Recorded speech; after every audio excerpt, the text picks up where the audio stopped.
नमस्कार दोस्तों, स्वागत है आप सभी लोगों का विदुषी जीएस क्लासेस के इस ऑनलाइन सेशन में। मैं कुलदीप आप सभी लोगों का स्वागत करता हूं भाई। तो हमारा देहरादून डिस्ट्रिक्ट चल रहा था जी, और हमने देहरादून डिस्ट्रिक्ट का सेकंड पार्ट कवर कर लिया था। हमने पहले में देहरादून का इतिहास देखा, दूसरे में उसकी ज्योग्राफी को देखने की कोशिश की, पर्यटक स्थल देखे, जिसमें हमने देखा मसूरी, चक्राता, आपका ऋषिकेश। आज उसी देहरादून को आगे बढ़ाते हैं, उसी टॉपिक को आगे बढ़ाते हैं, समय को ना बर्बाद करते हुए, ठीक है। और अब आज का जो हमारा टॉपिक रहेगा वो देहरादून के पर्यटक स्थल को ही आगे बढ़ाते हुए हम आज देहरादून के धार्मिक स्थलों के बारे में बात कर लेते हैं, और कोशिश कर लेते हैं कि ये टॉपिक आज की ही क्लास में पूरा हमारा देहरादून का क्या हो जाए, समाप्त हो जाए। मैं उम्मीद कर पा रहा हूँ आप मेरी बातें अच्छे से समझ गए होंगे, और जो इससे पहले की वीडियो जो हमने अपलोड करी है वो आप बहुत अच्छे से समझ गए होंगे, अच्छे से आपके पल्ले पड़ गई होगी सारी बातें। और इतना भी आप समझ गए होंगे कि जिस तरीके से हम जिला दृष्टि शुरू कर रहे हैं, उस हिसाब से अब इससे बाहर तो कुछ आने का चांस है नहीं, क्योंकि लगभग हम सारी चीजें डिटेल में कवर कर रहे हैं। ताकि आप लोग, जो भी बच्चा हमारे साथ विदुषी टीम के साथ, विदुषी परिवार के साथ मिलकर ग्रुप सी की तैयारी करना चाहता है, आगे बहुत सारी भर्तियां उत्तराखंड में आ रही है, फॉरेस्ट गार्ड, पुलिस, है ना, इनका बैच हम बना रहे हैं ऑनलाइन और ऑफलाइन दोनों। तो अगर ऑफलाइन आप जुड़ना चाहते हो तो ऑफलाइन जुड़िए, ऑनलाइन जुड़ना चाहते हो तो ऑनलाइन जुड़िए भाई। बहुत मिनिमम फीस पर जो है आपको ये बैच मिल जाएगा। आज देहरादून का जो हमारा टॉपिक रहेगा बच्चा, देहरादून का तीसरी क्लास आज हम पढ़ रहे हैं, ठीक है। आज जो है देहरादून का आपके पास थर्ड पार्ट है आज, और इस थर्ड पार्ट में हम क्या क्या चीजें कवर करने वाले हैं, आज हम कवर करने वाले, थोड़ा सा देख लेते हैं कि आज हम क्लास में पढ़ने क्या क्या वाले हैं। आज हम धार्मिक स्थल देहरादून के पढ़ने वाले हैं, कौन कौन से प्रमुख धार्मिक स्थल है।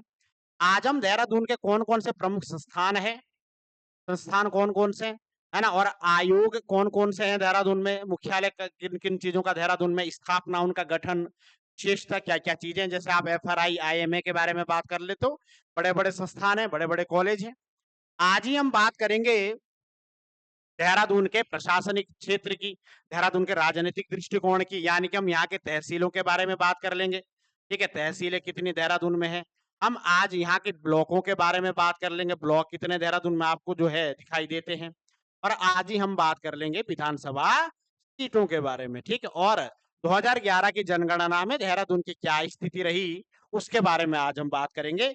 आज की क्लास बड़ी महत्वपूर्ण रहने वाली है, तो सीधा समय को बर्बाद ना करते हुए, क्योंकि जब ये पता है कि आगे आज क्लास थोड़ी लंबी जा सकती है, तो हम जो है फालतू कोई बात नहीं करेंगे और सीधा हम शुरू करते हैं क्लास को। देखो बच्चों, देहरादून के अगर आप प्रमुख धार्मिक स्थलों की बात करते हो जी, देहरादून के अगर आप प्रमुख धार्मिक स्थलों की बात करते हो ना, तो देहरादून के प्रमुख धार्मिक स्थलों में से आप लोगों को ये सारी चीजें आपको दिखाई देती है।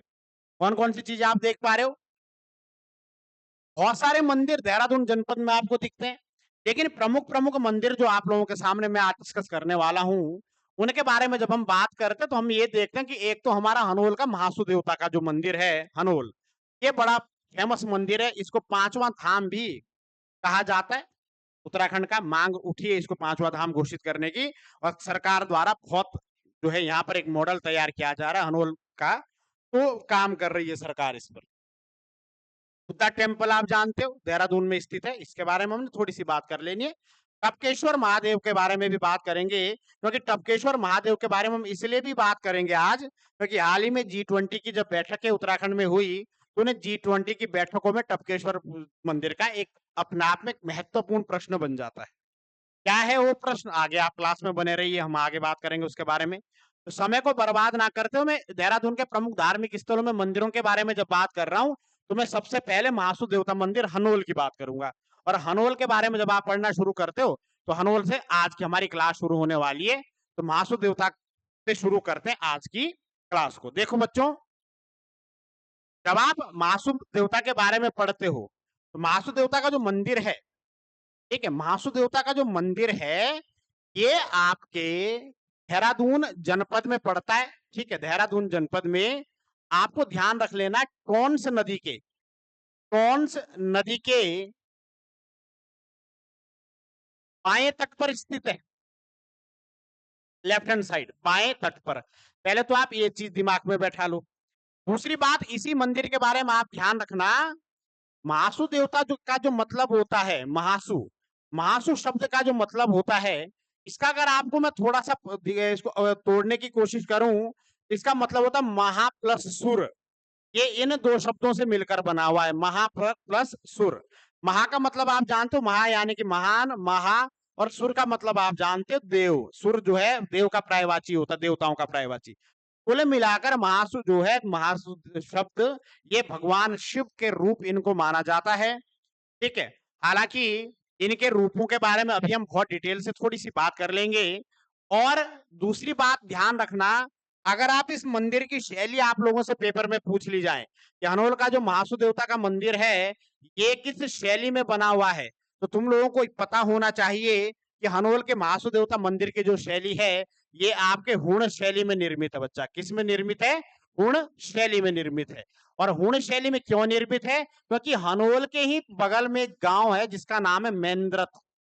पौराणिक मान्यता है कि इस मेंद्रत नामक गांव में किरमिर नाम के एक राक्षस का आतंक हुआ करता था। तो इस मेंद्रत गांव के एक ब्राह्मण हुए जिनका नाम था हूणा भाट। इन हूणा भाट ब्राह्मण के द्वारा, ठीक है, जब इनके परिवार पर संकट आया, किरमिर राक्षस ने इनके पुत्रों को मार दिया। ठीक है, तो हुणाबाद ब्राह्मण ने कश्मीर के पहाड़ों पर जाकर भगवान शिव की उपासना करी। फिर भगवान शिव ने बोला कि मैं महासु के रूप में जो है वहां पर आऊंगा। और अब एक और चीज आप दिमाग में बैठा लेना, हुणा भाट के द्वारा महासु देवता को लाया गया कश्मीर से। और हुणा भाट के इसी कारण इसका जो है शैली कौन से हम बताते हैं? हुण शैली बताते हैं। दूसरी महत्वपूर्ण बात एक और भी बोल मिलती है कि पांडवों के द्वारा भी यहाँ पर जो है मंदिर की स्थापना करवाई गई थी, शिव मंदिर की। आगे हम थोड़ी सी बात और क्या महत्वपूर्ण बातें करते हैं, वो आप ये चीजें ध्यान रखना। हुण शैली में मंदिर निर्मित है। महासु शब्द ना, महासु शब्द का मतलब समझना। महासु जो शब्द है ये महासु, ये महासु शब्द जिस तरीके से हम लोगों का सरनेम होता है ना, जैसे किसी का सरनेम सिंह होता है ना, कोई आपके शर्मा होते हैं, उसी प्रकार महासु परिवार का सरनेम है ये।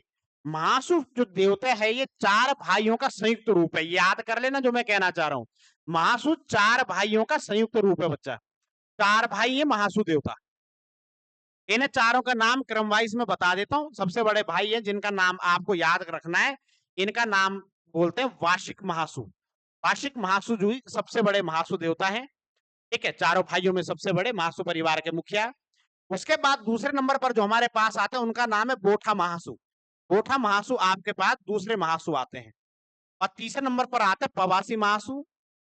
पवासी महासु, ठीक है, ये इनको भगवान मूल शिव का रूप बताया जाता है पवासी महासु को, है ना। इनको भांग का प्रसाद भी चढ़ता तो इनको मूल शिव कहा जाता। और चौथे जो सबसे छोटे भाई हैं, चालदा महासु। चालदा महासु, कोई दिक्कत किसी को इतने में तो बताओ भाई, ठीक है। ये चारों भाई हैं। और इन चारों भाइयों की माता का जो नाम है, अगर माता का नाम पूछ ले तो महासु देवताओं की जो माता है उनका नाम है देवलाड़ी माता। ये भी याद कर लेना, महत्वपूर्ण है। देवलाड़ी माता। और इनका जन्म स्थल जो है वो मेंद्रत नाम का गांव है, जहां पर ये आए थे। उस हुणाभाट नाम के ब्राह्मण को ये बताया गया था कि आपने कुछ समय तक अपने खेतों में हल नहीं चलाना है, लेकिन ब्राह्मण से इंतजार नहीं हो पाया, उन्होंने हल समय से पहले चला दिया। लोकल मान्यता है वहां के, हमारे जो है क्षेत्रों में ये कहानी प्रचलित है। तो बड़े वाले महासु जी के आंख में चोट लग गई हल से, जो हल की जो सीता होती है। कोठा महासु के पैर में लग गई, पवासी महासु के कान में लग गई। जबकि छोटे भाई चालदा महासु साफ बच गए थे, ये निकल गए थे, इनमें कोई वो नहीं आया, है ना। तो अब इनका एरिया बांटा गया। वार्षिक महासु को बाबर का क्षेत्र दिया गया, क्योंकि बोठा महासु के पैर में चोट है, तो इसीलिए इनको जो है एक बैठा हुआ राज दिया गया, इनको राजगद्दी सौंपी गई महासु परिवार की। तो ये हनोल में जो मंदिर है महासु देवता मंदिर, वो एक्चुअल में समर्पित तो बोठा महासु को है, इनको समर्पित है। जैसे कृष्ण और बलराम की कहानी होती है ना, बड़े तो बलराम थे लेकिन कृष्ण के आप देखते हो कि ज्यादा राजा कृष्ण को बनाया गया था। उसी प्रकार वार्षिक महासु बड़े हैं, लेकिन जो है राजगद्दी किसके पास है? बोठा महासु के पास। और पवासी महासु आपके बंगाल वाले क्षेत्र उत्तरकाशी में विचरण करते हैं। चालदा महासु एक भ्रमणकारी देवता है, इनको भ्रमणकारी देवता कहा जाता है। ये 12 साल आपके उत्तराखंड में और 12 साल हिमाचल में निवास करते हैं, जिनके क्षेत्र को साठी और पासी के नाम से जाना जाता है ना। तो ये आपका आजकल इनका जौनसार भ्रमण चल रहा है, तो अभी जौनसार में चालदा महासु। इस तरीके से चारों भाइयों के नाम आते हैं। अगर आप डिटेल से महासु मंदिर के बारे में पढ़ना चाहते हैं तो यूट्यूब पर उत्तराखंड की लोक संस्कृति की एक सीरीज चलाई है मैंने ही, उसमें उत्तराखंड के प्रमुख प्रमुख मंदिरों के बारे में मैंने बात कर रखी है, वो चाहे चार धाम हो, चाहे महासू देवता मंदिर हो, लोक देवता है जो उत्तराखंड के पोखू देवता, गोलू देवता, बहुत डिटेल से मैंने क्लास डिस्कस करी है। तो आप जो है हमारे विदुषी चैनल पर देख सकते हो महासू देवता की पूरी कहानी, और इनके सारी की सारी बातें मैंने वहां पर बता रखी। फिलहाल अभी हम उतने बातें नहीं करेंगे डिटेल में जाकर, फिलहाल जो है हम मंदिर के परिदृष्टिकोण से पढ़ रहे हैं, तो आप लोगों को ध्यान रखना है। इन्हें बोथा महासु को ना, क्योंकि ये इनको राज दिया गया है, तो इनको कुछ विद्वान इनको भगवान विष्णु का रूप भी कहते हैं। ये भी एक है, इनको रघुनाथ के नाम से भी जाना जाता है, तो फिर ये भी यहाँ पर एक वो आता है। ठीक है, तो आप, मैं उम्मीद करता हूँ आप समझ गए होंगे। इनका क्रम जरूर याद रखना, चारों भाइयों का। माता का नाम याद करना, महेंद्रत नाम का जन्म स्थल है इनका, हूण शैली में निर्मित ये मंदिर है। और सबसे महत्वपूर्ण बात मैं आपको बता दूं, मासु देवता का हिमाचल और जौनसार पावर का क्षेत्र, यानी कि उत्तराखंड, और दिल्ली, दिल्ली से राष्ट्रपति भवन से नमक आता है मंदिर, उसके पीछे की लंबी कहानी है, कभी चर्चा करेंगे जब समय होगा। तो ये सारी की सारी चीजें जो है, ये महासु मंदिर के लिए नमक राष्ट्रपति भवन से आता है। तो यानी कि महासु देवता का हिमाचल उत्तराखंड में एक छत्र राज चलता है भाई, एक छत्र राज। और इनके प्रमुख त्योहार को, जब महासु देवता का जो स्नान पर्व होता है, महासु देवता का स्नान पर्व जो होता है, महासु देवता के स्नान पर्व को जागड़ा कहा जाता है बच्चा। क्या बोला जाता है? जागड़ा। और ये जागड़ा अभी आज कितनी तारीख है? 9 तारीख है ना आज, 9 के 10 तारीख है आज। हाँ, तो 10 तारीख है, तो अभी 7 तारीख को जागड़ा था, ये 6-7 तारीख का ना। तो अभी लास्ट टाइम पे अभी है ना, तो जागड़ा त्योहार महासु देवता का स्नान पर्व कहलाता है। कोई दिक्कत है ना? भाद्रपद के महीने में जागड़ा का आयोजन होता है। और इसकी महत्वपूर्णता को देखते हुए याद कर लेना, 5 अगस्त 2022 को, 5 अगस्त 2022 को सतपाल महाराज के द्वारा, सतपाल महाराज के द्वारा, ठीक है, के द्वारा जागड़ा मेला या जागड़ा पर्व को उत्तराखंड का राजकीय मेला घोषित किया गया था। राजकीय मेला घोषित किया गया जागड़ा को। ठीक है, कोई दिक्कत किसी को इतने में? तो बताओ, प्रश्न आएगा कि जो है जागड़ा कब उत्तराखंड का राजकीय मेला घोषित हुआ? तो 5 अगस्त 2022 को सतपाल महाराज के द्वारा ये काम किया गया। अगर आप महासु मंदिर का दर्शन करना चाहते हो, देखना चाहते हो, तो ये बच्चा महासु देवता का मंदिर है, ये ध्यान रखना आप। ठीक है, मैंने इसका फ्रंट और जो है बैक दोनों दिखाने की कोशिश करी है मंदिर की। आप देख पा रहे होंगे, ये मंदिर का जो ये मंदिर का बैक है। तो यहाँ पर आपको ये नदी दिख रही है, ये है टोंस नदी। कौन सी नदी है? टोंस। और टोंस नदी का प्रवाह ऐसे में है, तो जब ऐसे में नदी जा रही है, तो जाहिर सी बात है लेफ्ट हैंड साइड होगा, तो मंदिर लेफ्ट हैंड साइड है। और ये गर्भगृह है मंदिर का ना, यहीं पर महासु देवता की वो है, चांदी की एक चादर टाइप की, उसमें चारों भाई महासु की संयुक्त पूजा होती है, इसी के अंदर है, गर्भगृह के अंदर। ठीक है, ये महासु देवता का फ्रंट है। जब आप फ्रंट देखने की कोशिश करते हो, तो ये जो शैली आप देख पा रहे हो, ये हूण शैली का उदाहरण है। कौन सी शैली है बच्चों? हूण शैली। याद कर लेना, महत्वपूर्ण बात है ना। और इसके बीच में टोंस नदी बह रही है। पीछे यहाँ पर एक मंदिर आपको यहाँ पर भी दिख रहा होगा, ये वाला मंदिर है आपका ठडियार का मंदिर। ये प्रवासी महासु को समर्पित मंदिर है। यहाँ पर प्रवासी महासु जो है उनका मंदिर है यहाँ पर, है ना। तो इस तरीके से और उसके बाद यहाँ से आगे आते हैं, तो महेंद्रत में आपके बड़े भाई वार्षिक महासु जी का मंदिर है। और इनका मंदिर अलग अलग जगह पर है, एरिया है इनके, लेकिन चालदमासु भ्रमणकारी देवता है, तो उनके वो स्थायी कहीं नहीं रहते। उनके बहुत सारे मंदिर है, तो एक एक 1.5-2-2 सालों किसी भी मंदिर में जाकर रहते हैं ना। परमानेंट उनका कोई आवास नहीं है, ये ध्यान रखना है। तो इस तरीके से महासु देवता के मंदिर में आप समझने की कोशिश करना है। ये छोटे छोटे 2 गोले आपको यहाँ पर दिखाई दे रहे होंगे, इनको भीम कंचा कहा जाता है बच्चों। क्या बोला जाता है? भीम कंचा।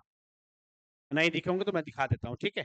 इनको भीम कंचे के नाम से जाना जाता है। ये वाला गोले यहाँ पर दिख रहे हैं, ये वाले, ठीक है। तो ये श्रद्धा है कि अगर कोई इसको उठा ले, अगर किसी में श्रद्धा है वही इसको उठा पाता है। ये मंदिर आप याद कर लेना। अगले मंदिर के बारे में बात कर लेते हैं, बुद्धा टेम्पल के बारे में। बुद्धा टेम्पल के बारे में बात करते हैं। देहरादून में क्लेमेंट टाउन में पड़ता है बुद्धा टेम्पल। इसको मंडोलिक मठ के नाम से जाना जाता है भाई। किस नाम से जाना जाता है? मंडोलिक मठ। मंडोलिक मठ के नाम से बुद्धा टेम्पल को जाना जाता है। तो इसके बारे में हम बात करते हैं कि क्या विशेषता है इसके पीछे। देखो जी, बुद्धा टेम्पल के बारे में आप एक चीज ध्यान रखते हो कि बुद्धा टेम्पल जो है, ये आपके भगवान यहाँ पर, ठीक है, यहाँ पर भगवान बुद्ध का, देहरादून में पड़ता है, और भगवान बुद्ध का यहाँ पर जो है 5 मंजिला ऊंचा मंदिर है। 5 मंजिल का मंदिर यहाँ पर है भगवान बुद्ध का, ठीक है। तो मंडोलिक मठ के नाम से जाना जाता है। ठीक है, 5 मंजिल का यहाँ पर मंदिर है। साथ ही साथ आप लोगों ने एक और चीज ध्यान रखनी है, यहीं पर भगवान बुद्ध की, यहीं पर भगवान बुद्ध की एक मूर्ति है, भगवान बुद्ध की मूर्ति है जिसकी हाइट 103 फीट है भाई। 103 फीट ऊंची मूर्ति है। कहां पर? तुम बोलते हो मंडोलिक मठ देहरादून में, आपके बुद्धा टेम्पल। कोई दिक्कत है किसी को इतने में? ठीक है, आप चीज को समझने की कोशिश करना अच्छे से, क्योंकि प्रश्न इससे बाहर जा ही नहीं सकता, है ना भाई। इस मंदिर की इतनी विशेषता क्यों है, क्यों हम इस मंदिर को इतना जानते हैं? तो आप लोगों ने एक चीज और ध्यान रखनी है कि एक डेट याद करना, 28 अक्टूबर 2022। 28 अक्टूबर 2022 को, 28 अक्टूबर 2022 को तिब्बती धर्मगुरु दलाई लामा के द्वारा इस मंदिर का उद्घाटन किया जाता है। ठीक है, तो आप बोलते हो तिब्बती धर्मगुरु, तिब्बती धर्मगुरु, धर्मगुरु दलाई लामा के द्वारा इसका क्या करा जाता है? दलाई लामा के द्वारा इसका उद्घाटन देहरादून के आईएसबीटी से आगे जाकर क्लेमेंट टाउन नामक जगह पर यह पड़ता है। मैं उम्मीद कर पा रहा हूं आप सारी बातें अच्छे से समझ गए होंगे, कोई दिक्कत आप लोगों को यहाँ पर नहीं होगी। इसको मंडोलिक मठ के नाम से जाना जाता है। उम्मीद कर पा रहा हूं आप सारी बातें समझ गए, ये है ना। फोटो देखना चाहते हो बुद्धा टेम्पल का, तो ये बुद्धा टेम्पल का फोटो यहाँ पर हो जाएगा। ठीक है, बुद्धा टेम्पल का फोटो मैं आपको दिखाऊं, ये है बच्चा आपका, तो फोटो ही नहीं,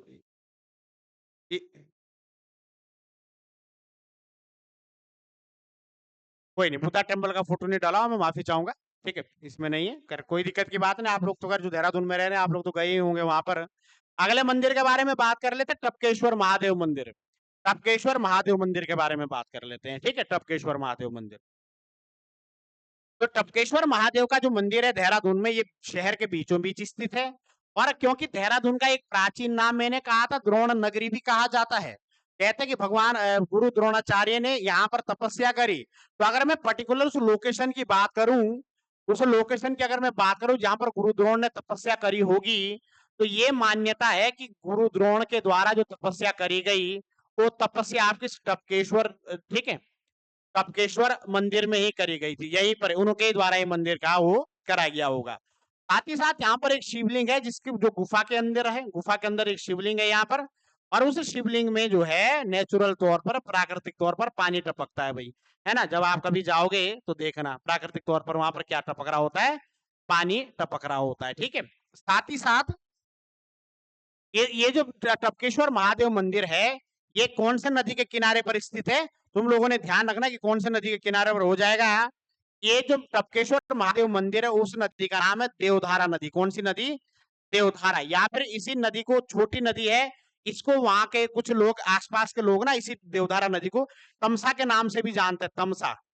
ये भी ध्यान रखना, तमसा या टोन्स भी कहा जाता है। लेकिन त्यूनी वाली, उत्तरकाशी वाली टोन्स अलग है, वो बहुत बड़ी नदी है टोन्स, वो तो यमुना की सहायक है।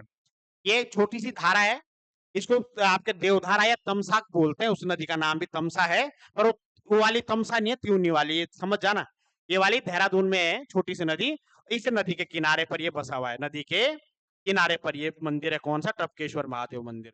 और शिवरात्रि के दिन का यहाँ पर विशेष महत्व है। शिवरात्रि के दिन यहाँ पर बहुत बड़े मेले का आयोजन होता है। क्यों अभी महत्वपूर्ण किस लिए चर्चा में क्यों है ये मंदिर, तो मैं आपको बता दूं कि जब अभी G20 की 3 बैठकें उत्तराखंड में हुई, G20 की 3 बैठकें उत्तराखंड में हुई, सभी को ये पता है। ठीक है, एक मिनट बच्चों,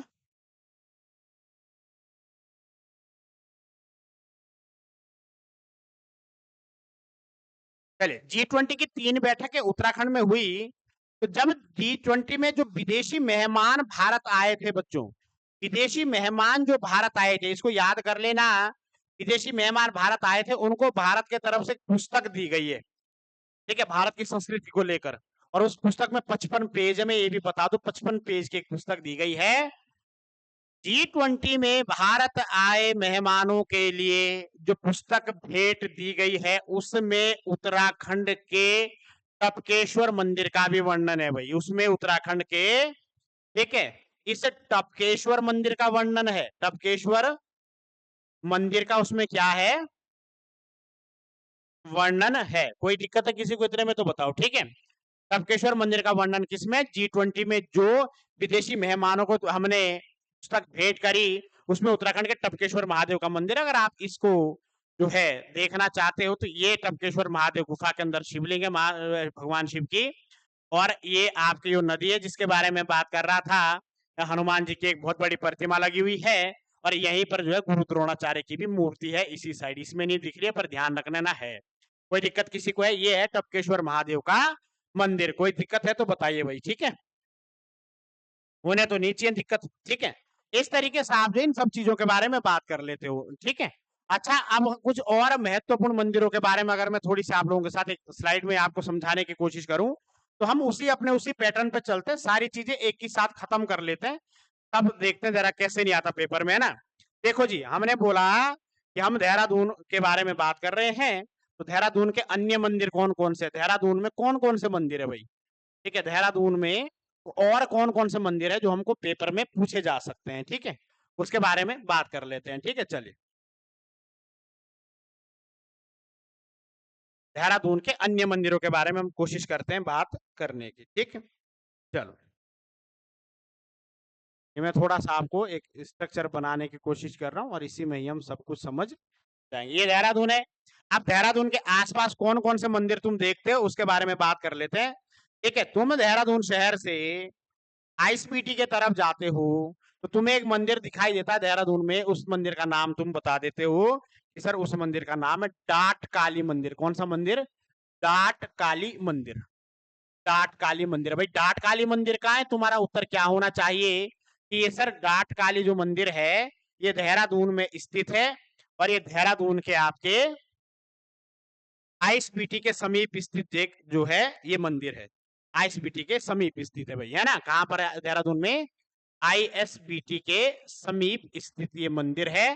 और इसकी मान्यता यह है कि वाहन जब कोई नया लेता है ना, नया वाहन खरीदता है, तो इस मंदिर में जरूर उसको एक बार उस वाहन को ले जाया जाता है ताकि जो है आपका एक्सीडेंट वगैरह ना हो।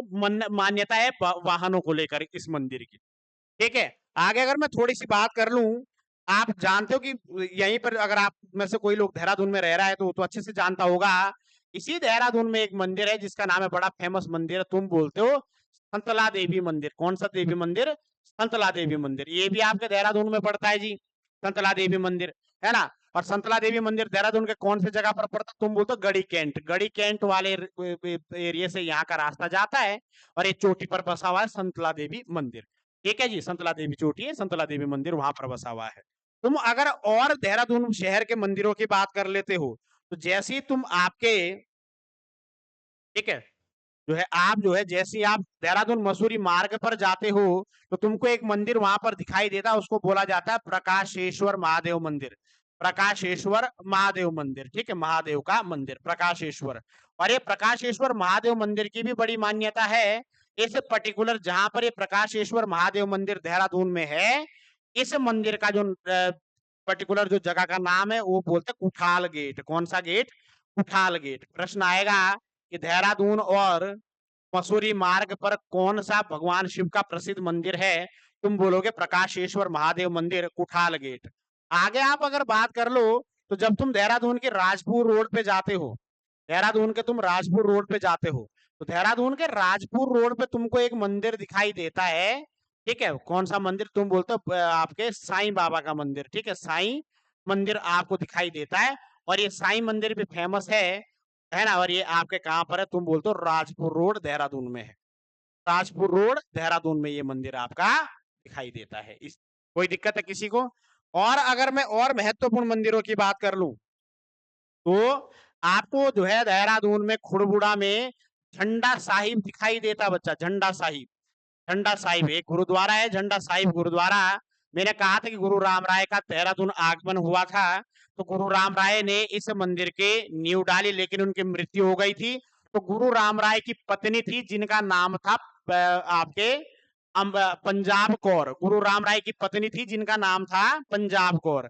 इसे झंडा साहिब का जो पूर्ण निर्माण करवाया उनका नाम था पंजाब कौर। गुरु राम राय की पत्नी माता पंजाब कौर के द्वारा कराया जाता है। और ये झंडा साहिब में ही झंडा का मेला भी लगता है। और यहाँ की विशेषता ये है कि झंडा साहिब जो है ये आपके मुगल शैली में बना हुआ है बच्चों। कौन सी शैली में? मुगल शैली में। और जिसका निर्माण आपके गुरु रामराय जी की पत्नी माता पंजाब कौर के द्वारा करवाया गया था। यहीं पर आपके कौन सा मेला भी लगता है? तुम बोलते हो सर यहीं पर तो आपका कौन सा मेला लगता है? झंडा साहिब का मेला ही यहीं पर लगता है। आगे अगर मैं बात कर लूं, इसी देहरादून में देखो, इसी देहरादून में एक और मंदिर है कांवली रोड पर, उसका नाम है इस्कॉन टेम्पल। इस्कॉन टेम्पल ये भी याद कर लेना, इस्कॉन टेम्पल। इस्कॉन टेम्पल भी भाई इसी देहरादून में पड़ता है। कौन से रोड पर है? कांवली रोड पर। इतने धार्मिक स्थल तुम याद कर लो देहरादून के तो काम चल जाएगा। बाकी हमने हरिद्वार के ऋषिकेश के सारे धार्मिक स्थल पढ़ लिए थे, है ना। चक्राता का चिंतारण महादेव पढ़ लिया था, है ना। जो अब पूरे के पूरे जनपद के मैंने सारे के सारे मंदिर आप लोगों को बता दिए। अब आप लोगों को ये पता होना चाहिए कि इतने मंदिर। आप स्क्रीनशॉट लेना चाहते हो तो फटाफट ले लो, मैं आगे से हट जाता हूँ, ठीक है। और स्क्रीनशॉट लेकर जो है इसको थोड़ा सा लिख लिया करो, याद कर लिया करो, तभी फायदा है भाई। कोई दिक्कत है किसी को इतने में? चलिए इसी के साथ आपके उत्तराखंड के देहरादून जनपद के धार्मिक स्थल हम समाप्त करते हैं जी। आगे जो हमारा टॉपिक अब रहेगा वो हम देहरादून के प्रमुख संस्थानों के बारे में बात करेंगे। कौन कौन से संस्थान देहरादून में प्रमुख है। यहाँ से बहुत ज्यादा प्रश्न पेपर में पूछे जाते हैं, ठीक ठाक मात्रा में प्रश्न पेपर में पूछे जाते हैं। आपके पास अगर देहरादून के प्रमुख संस्थान पूछ लिए जाएं, देहरादून के प्रमुख संस्थान अगर आप लोगों से पूछ लिए जाएं, तो वैसे तो देहरादून में बहुत सारे संस्थान है, बहुत सारे आयोग है, क्योंकि राजधानी है ना भाई राज्य की, तो यहाँ पर तो बहुत सारी चीजें ऐसी होगी जो हमको पढ़नी है। तो प्रमुख प्रमुख के बारे में बात करेंगे, अन्य जो होंगे उनके बारे में भी बात करेंगे। छोड़ना कुछ नहीं है, ठीक है, छोड़ना तो कुछ भी नहीं है, ठीक है जी। चलो, और आप लोग चाहते हो कि इसी क्लास कंटिन्यू चलती रहे तो भाई आप लोगों के रिस्पॉन्स पर ही डिपेंड करता है। थोड़ा वीडियो को शेयर कर दिया करो, ठीक है, लाइक कर दिया करो। कोई डाउट होता तो पूछ लिया करो, कोई दिक्कत की बात नहीं है, ठीक है। चलो देखिए जी, आगे बात कर लेते हैं कि देहरादून में कौन कौन से प्रमुख संस्थान तुमको दिखाई देते हैं बच्चा। कौन कौन से संस्थान है देहरादून के प्रमुख संस्थान? तुम बोलते हो भारतीय सैन्य अकादमी, जिसको आप IMA के इंडियन मिलिट्री अकादमी, बहुत बड़ा भाई यहाँ पर, ठीक है, ये एकेडमी बहुत बड़ी है, बड़े बड़े संस्थान देहरादून में है। आपके पास फॉरेस्ट रिसर्च इंस्टीट्यूट है ना, भारतीय वन अनुसंधान संस्थान FRI आपको देखने को मिलता है। आपके पास सर्वे ऑफ इंडिया, भारतीय सर्वेक्षण संस्थान आपको देखने को मिलता है।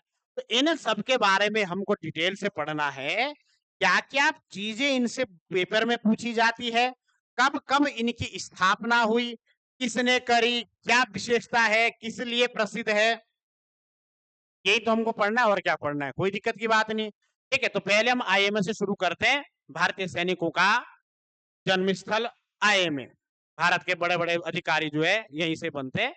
तो ये आपके जो है ये भारत के वीरों को पैदा करने वाला संस्थान है भाई, ठीक है। ध्यान रखना, भारतीय सैन्य अकादमी IMA, इंडियन मिलिट्री अकादमी, इसकी शुरुआती में, ठीक है।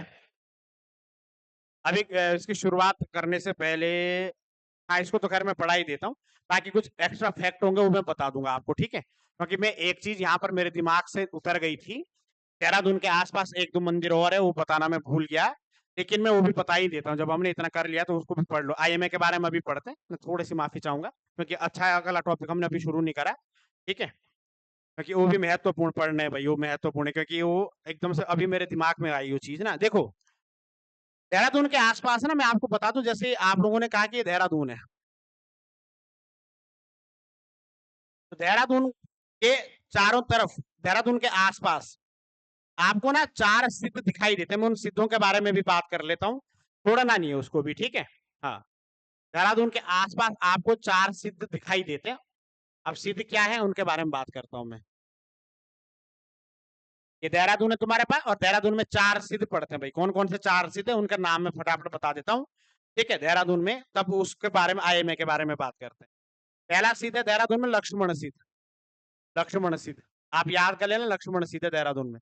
अच्छा, ये सिद्ध का मतलब क्या होता है? भगवान दत्तात्रेय का नाम आप लोगों ने सुना होगा, ठीक है, भगवान विष्णु का अवतार है, उनको बताया जाता दत्तात्रेय को। उनके पूरे भारत में टोटल 84 सिद्ध है, 84 है उनके सिद्ध। जैसे भगवान शिव के है ना 12 ज्योतिर्लिंग, उसी प्रकार भगवान दत्तात्रेय के 84 सिद्ध है पूरे भारत में। उन 84 सिद्धों में से 4 सिद्ध हमारे देहरादून जनपद में पड़ते हैं, और ये देहरादून शहर में ही है चारों के चारों सिद्ध। जब आप इधर पूर्व की तरफ जाते हो ना देहरादून के, तुमको लक्ष्मण सिद्ध दिखाई देता है। और लक्ष्मण सिद्ध की विशेषता ये है कि यहाँ पर ना, ठीक है, यहाँ पर अप्रैल माह के अप्रैल माह के अंतिम रविवार को के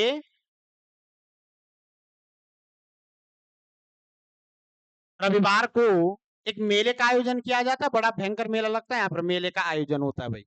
ठीक है, पूजनीय स्थल है चारों के चारों।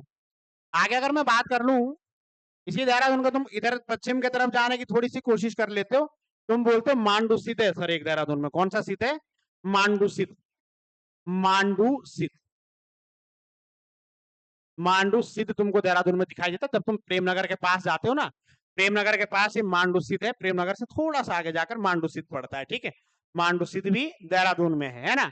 अगर तुम देख थोड़ा सा प्रेमनगर से आगे जाते हो विकास नगर की तरफ, तुमको एक और स्थित यहाँ पर दिखाई देता है। इस स्थित का नाम भी तुमने ध्यान रखना है, इसको बोलते हैं माणक स्थित। कौन सा स्थित? माणक। माणक स्थित इसको बोला जाता है। माणक स्थित भी आपके देहरादून के भनियावाला नाम का गांव है, वहां पर पड़ता है। भनियावाला, ठीक है, देहरादून भनियावाला में पड़ता है। भनियावाला नामक गांव में माणक स्थित पड़ता है भाई। ठीक है, भनियावाला देहरादून। और एक लास्ट आपको ध्यान रखना है जिसका नाम है कालूसित। कालूसित के बारे में मैं आपको बता देता हूँ। ठीक है, ये आपका यहाँ पर कौन सा हो जाएगा? कालूसित हो जाएगा ये वाला। ये आपका कालूसित है। और कालूसित की क्या विशेषता तुम बताते हो? कालूसित इसलिए फेमस है, यहाँ पर कहते हैं कि अगर कोई निसंतान दंपति है तो यहाँ पर पुत्र प्राप्ति के लिए बड़ा फेमस है। पुत्र प्राप्ति हो जाती है, बल जो यहाँ पर मन्नत मांगते हैं पुत्र प्राप्ति के लिए जाना जाता है आपका कालूसित। मैं उम्मीद कर पा रहा हूँ आप चारों सिद्धों के बारे में समझ गए होंगे। ठीक है, लक्ष्मण सिद्ध अप्रैल माह के अंतिम रविवार को मेला लगता है। मांडू सिद्ध आपके प्रेमनगर के पास स्थित है। माणक सिद्ध भनियावाला में स्थित है। कालू सिद्ध ऐसा है जहां पर पुत्र प्राप्ति के लिए जो है यहाँ पर भी मन्नत मांगी जाती है। और इन्हें चारों सिद्धों में विशेषता रविवार का बहुत बड़ा महत्व है। रविवार को यहाँ पर विशेष पूजा का आयोजन होता है चारों सिद्धों में, तो आपको ध्यान रख लेना है, महत्वपूर्ण बात है। चार सिद्ध आपके देहरादून में है। अब जाकर आपके देहरादून के धार्मिक स्थल पूर्णतया समाप्त होते हैं। अब मैं उस संस्थान वाले पर वापिस आ जाता हूँ जो हम संस्थान पढ़ रहे थे देहरादून के। ठीक है, अब हमने कहा कि मेन ये वाले संस्थान है, भारतीय सैन्य अकादमी है, फॉरेस्ट रिसर्च इंस्टीट्यूट है, भारतीय सर्वेक्षण विभाग है। तो हमारा टॉपिक चल रहा था आपका भारतीय सैन्य अकादमी का। यहां से तो हमने शुरू करना है ना टॉपिक अब। ठीक है, समझ पा रहे हो मेरी बात आप लोग? भारतीय सैन्य अकादमी से हम शुरू करने वाले, एक एक चीज को समझने की कोशिश करना। ठीक है, चलो अगर आप लोगों से दो चार चीजें इसके बारे में पहले समझ लो, फिर बात करते हैं आगे। ठीक है, क्या क्या चीजें महत्वपूर्ण है। अगर तो आप लोगों से पूछ ले कि इसकी स्थापना कब हुई, अगर आपके स्थापना आप लोगों से पूछते, आईएमए की स्थापना, आईएमए की स्थापना, ठीक है, डेट याद करना, सन याद करना महत्वपूर्ण है। अगर आप इसकी स्थापना की बात करते हो ना, तो तुमको पता होना चाहिए कि 1 अक्टूबर 1932 को आईएमए की स्थापना हो जाती है, पूरा बन के तैयार हो जाता है 1 अक्टूबर 1932। 1 अक्टूबर 1932 को ये पूरा का पूरा तैयार हो जाता है ना। और अगर इसका उद्घाटन आप लोगों से पूछ ले, इसका उद्घाटन कब हुआ, आईएमए का उद्घाटन कब हुआ, आईएमए का उद्घाटन, उद्घाटन की डेट याद करना। उद्घाटन की डेट महत्वपूर्ण हो जाएगी। प्रश्न आएगा कि आईएमए का औपचारिक उद्घाटन कब हुआ। ठीक है, उद्घाटन कब इसका पूर्णतया किया गया, तुम ध्यान रखना 10 दिसंबर 1932 को इसका उद्घाटन हुआ। और किसके द्वारा किया गया था इसका उद्घाटन? तुम बोलते हो कि सर इसका उद्घाटन फिलिप चैटवुड के द्वारा किया गया था। तो यहीं पर मैं आपको बता दूं, अगर इसके संस्थापक आप लोगों से पूछ लिए जाए तो संस्थापक का नाम भी यहीं पर याद कर लोगे इसके साथ ही। तो संस्थापक याद करना, आईएमए के संस्थापक तुम बोलोगे फिलिप चैटवुड। इनका नाम क्या है जी? फिलिप चैटवुड के द्वारा जो है इसकी जो है स्थापना करी जाती है, संस्थापक। कोई दिक्कत है? समझ, इस चीज को अच्छे से समझने की कोशिश करना। स्थापना 1 अक्टूबर 1932 को, औपचारिक रूप से इसका उद्घाटन कब हुआ? 10 दिसंबर 1932 को हुआ। और सबसे महत्वपूर्ण बात जो पेपर में पूछी जाएगी है ना, वो ये है कि आईएमए का आदर्श वाक्य क्या है। आईएमए का आदर्श वाक्य क्या है? आईएमए का अगर आप लोगों से आदर्श वाक्य पूछ लें, आईएमए का आदर्श वाक्य अगर आप लोगों से पूछ लें, ठीक है, कौन सा वाक्य? आदर्श वाक्य। स्लोगन क्या है यहाँ का? तो इसको याद कर लेना, पेपर में कहीं बार पूछा जा चुका और आने वाले पेपरों में भी कहीं बार पूछा जाएगा। सीधा याद करना कि सर आईएमए का जो आदर्श वाक्य है वो कौन सा है? तुम बोलोगे वीरता और विवेक। क्या बोलोगे? वीरता और विवेक। वीरता और विवेक आईएमए का जो है आपके आदर्श वाक्य हो जाएगा। वीरता और विवेक इसका आदर्श वाक्य हो जाएगा। वीरता और विवेक इसका आदर्श वाक्य हो जाएगा, क्योंकि इस के संस्थापक फिलिप चैटवुड को बोला जाता है। तो आपको ध्यान रखना है फिलिप चैटवुड। आईएमए की जो प्रमुख इमारत है, आईएमए की प्रमुख इमारत का जो नाम है वो भी आपके क्या बोला जाता है? आईएमए की प्रमुख इमारत चैटवुड इमारत के नाम से ही जाना जाता है।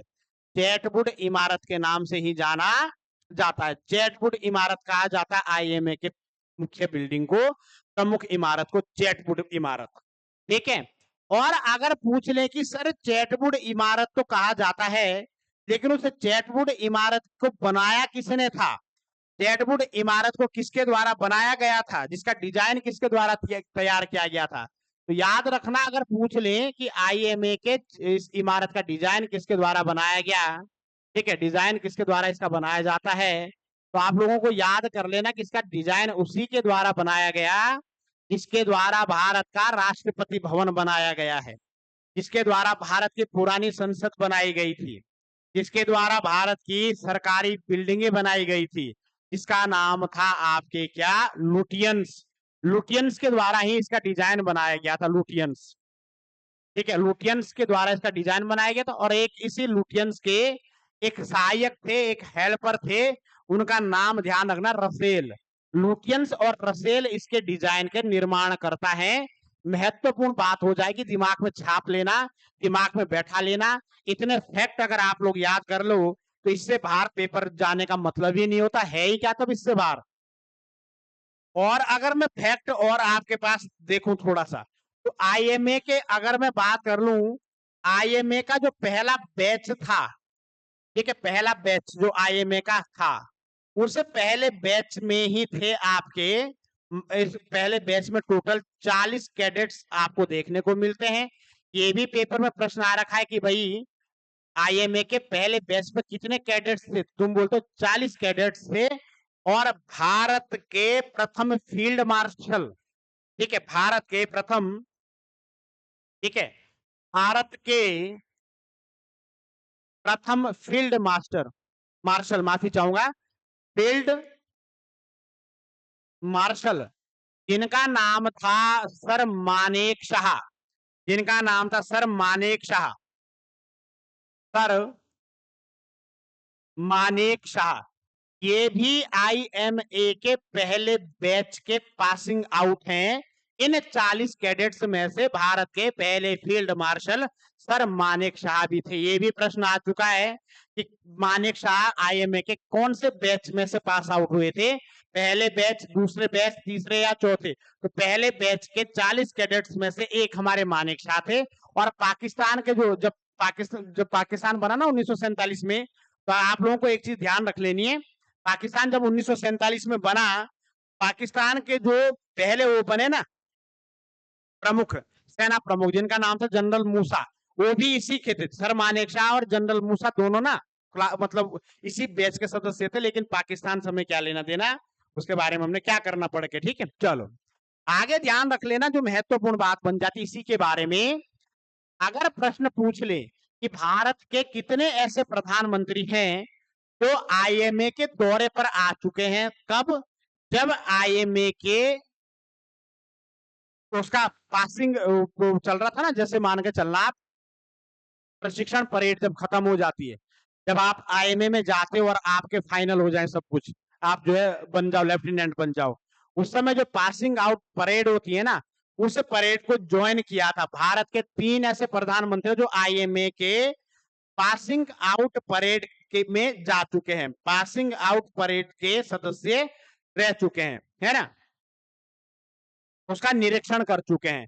पासिंग आउट परेड का निरीक्षण करने वाले पहले जो भारत के प्रधानमंत्री हुए पंडित जवाहरलाल नेहरू, पहले आपके पंडित जवाहरलाल नेहरू हैं। दूसरे आपकी थी श्रीमती इंदिरा गांधी आपकी दूसरी थी, जिन्होंने जो है आपके ये करा था, इसमें परीक्षण किया था। कब? जब पासिंग आउट परेड चल रही थी। और तीसरे आपके पास आएंगे सरदार मनमोहन सिंह। ठीक है, सरदार मनमोहन सिंह। आप ध्यान रखना, 3 ऐसे प्रधानमंत्री है जो आपके आईएमए के निरीक्षण पर आ चुके हैं जब यहाँ की पासिंग आउट परेड हो रही थी। इतने याद कर लेना। बाकी आप लोगों ने विक्रम बत्रा का नाम सुना होगा, विक्रम बत्रा का नाम आप लोगों ने जरूर सुना होगा। ठीक है, जो आपके कारगिल वॉर में शहीद हुए थे, बड़े महान सपूत थे इस भारत माता के। विक्रम बत्रा का नाम आप लोगों ने सुना होगा, है ना। आपने सोमनाथ शर्मा का नाम जरूर सुना होगा। विक्रम बत्रा हो गया, सोमनाथ शर्मा हो गया, और भी बहुत सारे थे। ये सारे के सारे आपके परमवीर चक्र विजेता है। इनको परमवीर चक्र मिल चुका है, परमवीर चक्र मिल चुका है इनको। ठीक है, तो ये परमवीर चक्र प्राप्त करने वाले जो ये विक्रम बत्रा हैं या सोमनाथ जी हैं, मेजर सोमनाथ शर्मा, ये भी आपके आईएमए के पास आउट थे, ये ध्यान रखना। और इन्हीं विक्रम बत्रा के सम्मान में तो आईएमए की मेस है ना, मेस जहां पर कैडेट्स के लिए भोजन बनता है, उसका नाम बत्रा मेस रखा गया है। ये भी ध्यान रख लेना, बत्रा मेस है उसका नाम। क्या नाम है? बत्रा मेस उसका नाम है, याद कर लेना। ठीक है, विक्रम बत्रा के सम्मान में। और सबसे ज्यादा महत्वपूर्ण बात मैं आप लोगों को बता दूं, वर्ष 1982 में, वर्ष 1982 में, इसको याद कर लेना, सबसे ज्यादा महत्वपूर्ण लाइन है ये। वर्ष 1982 में भारतीय सैन्य अकादमी पर डाक टिकट जारी किया गया था। डाक टिकट इस पर जारी किया गया था। डाक टिकट जारी हुआ था कब? तुम बोलते हो आपके सर, वर्ष 1982। याद कर लेना, बहुत बहुत बहुत महत्वपूर्ण बातें हैं सारी की सारी। एक एक चीज को दिमाग में बैठा लेना। आईएमए पर डाक टिकट जारी हुआ 1982 में। आप इस पवित्र स्थल का फोटो देखना चाहते हो, जहां से हमारे वीर सपूत, है ना, आते हैं सुनकर। तो ये देखो भाई आप, ये है आईएमए का फ्रंट गेट। ठीक है, ये आईएमए की बिल्डिंग आप मेरे पीछे देख पा रहे हो पूरी की पूरी, है ना। एक यहाँ तिरंगा लगा हुआ है, आगे तिरंगा लहरा रहा है, ये देखो। तो मैंने कहा था ना, चैटवुड मुख्य परिसर का नाम चैटवुड बिल्डिंग है, चैटवुड परिसर है। तो आगे देखो लिखा हुआ भी है चैटवुड बिल्डिंग, अगर आप पढ़ पा रहे हो देखना, यहाँ पर लिखा हुआ है चैटवुड बिल्डिंग। इस बिल्डिंग का नाम है चैटवुड बिल्डिंग, क्योंकि चैटवुड के द्वारा इसकी स्थापना करी गई थी। मैं उम्मीद कर पा रहा हूँ आप सारी बातें बहुत अच्छे से समझ पा रहे होंगे, और आप इस क्लास में मजा भी ले रहे होंगे पूर्णतया। ठीक है, चलो बता दिया करो क्लास आप लोगों को कैसे लगी। आप रिस्पॉन्स ही नहीं देते हो पूरा उसका। ठीक है, forest research institute FRI, forest research institute FRI. ठीक है,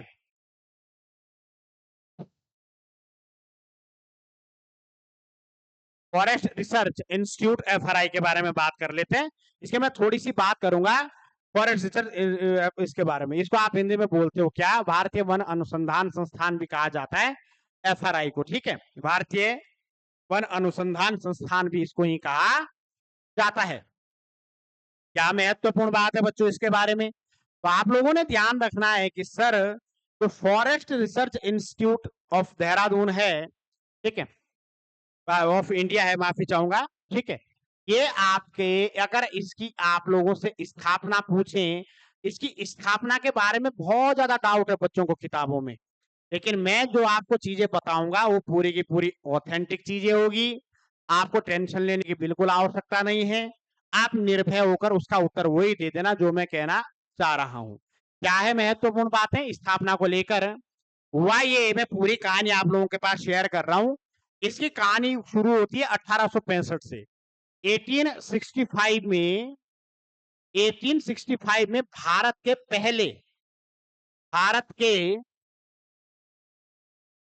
पहले अगर पूछ लिया जाए वन महानिरीक्षक, वन निरीक्षक है, वन महानिरीक्षक, वन महानिरीक्षक,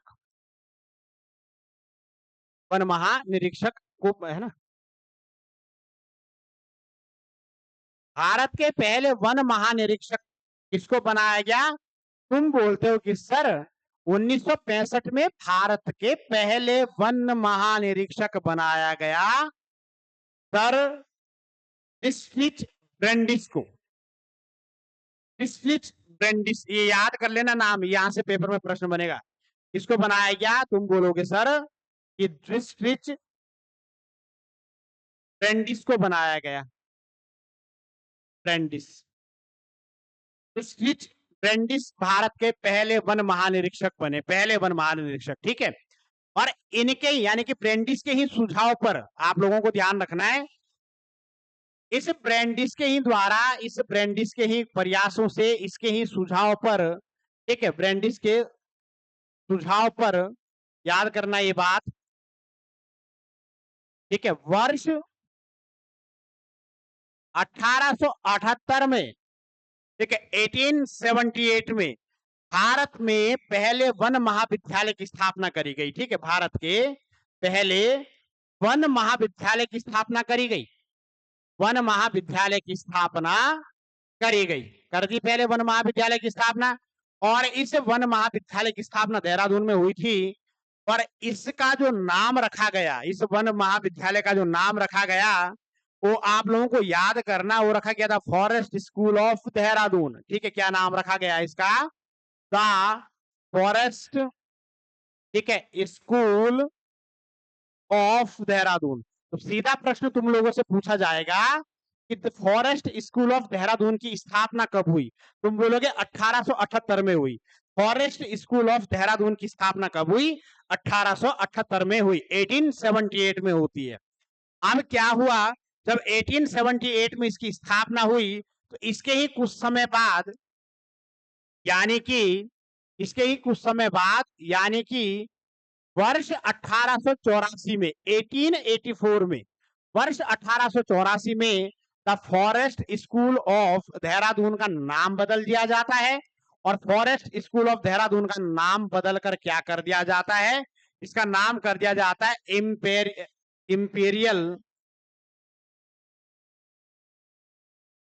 इंपीरियल फॉरेस्ट स्कूल, ठीक है। क्या नाम रख दिया जाता है? Imperial forest school, imperial forest school बच्चा इसका नाम कर दिया जाता है। यानी कि जो पहले आपका क्या था, जो पहले आपका फॉरेस्ट स्कूल ऑफ देहरादून था, उसका नाम 1884 में बदलकर इंपीरियल फॉरेस्ट स्कूल रख दिया जाता है। फिर भी बात यहां पर खत्म नहीं हुई। इसके बाद 1906 में, जो सबसे ज्यादा महत्वपूर्ण है, वर्ष 1906 में, वर्ष 1906 में इस इंपीरियल फॉरेस्ट स्कूल में एक शब्द जोड़ा जाता है, रिसर्च। 1906 में इसमें रिसर्च शब्द जोड़ा जाता है, ये वाला बात समझ पा रहे हो आप? इसमें रिसर्च शब्द जोड़ा जाता है, और इस फॉरेस्ट स्कूल का नाम बदलकर क्या कर दिया जाता है?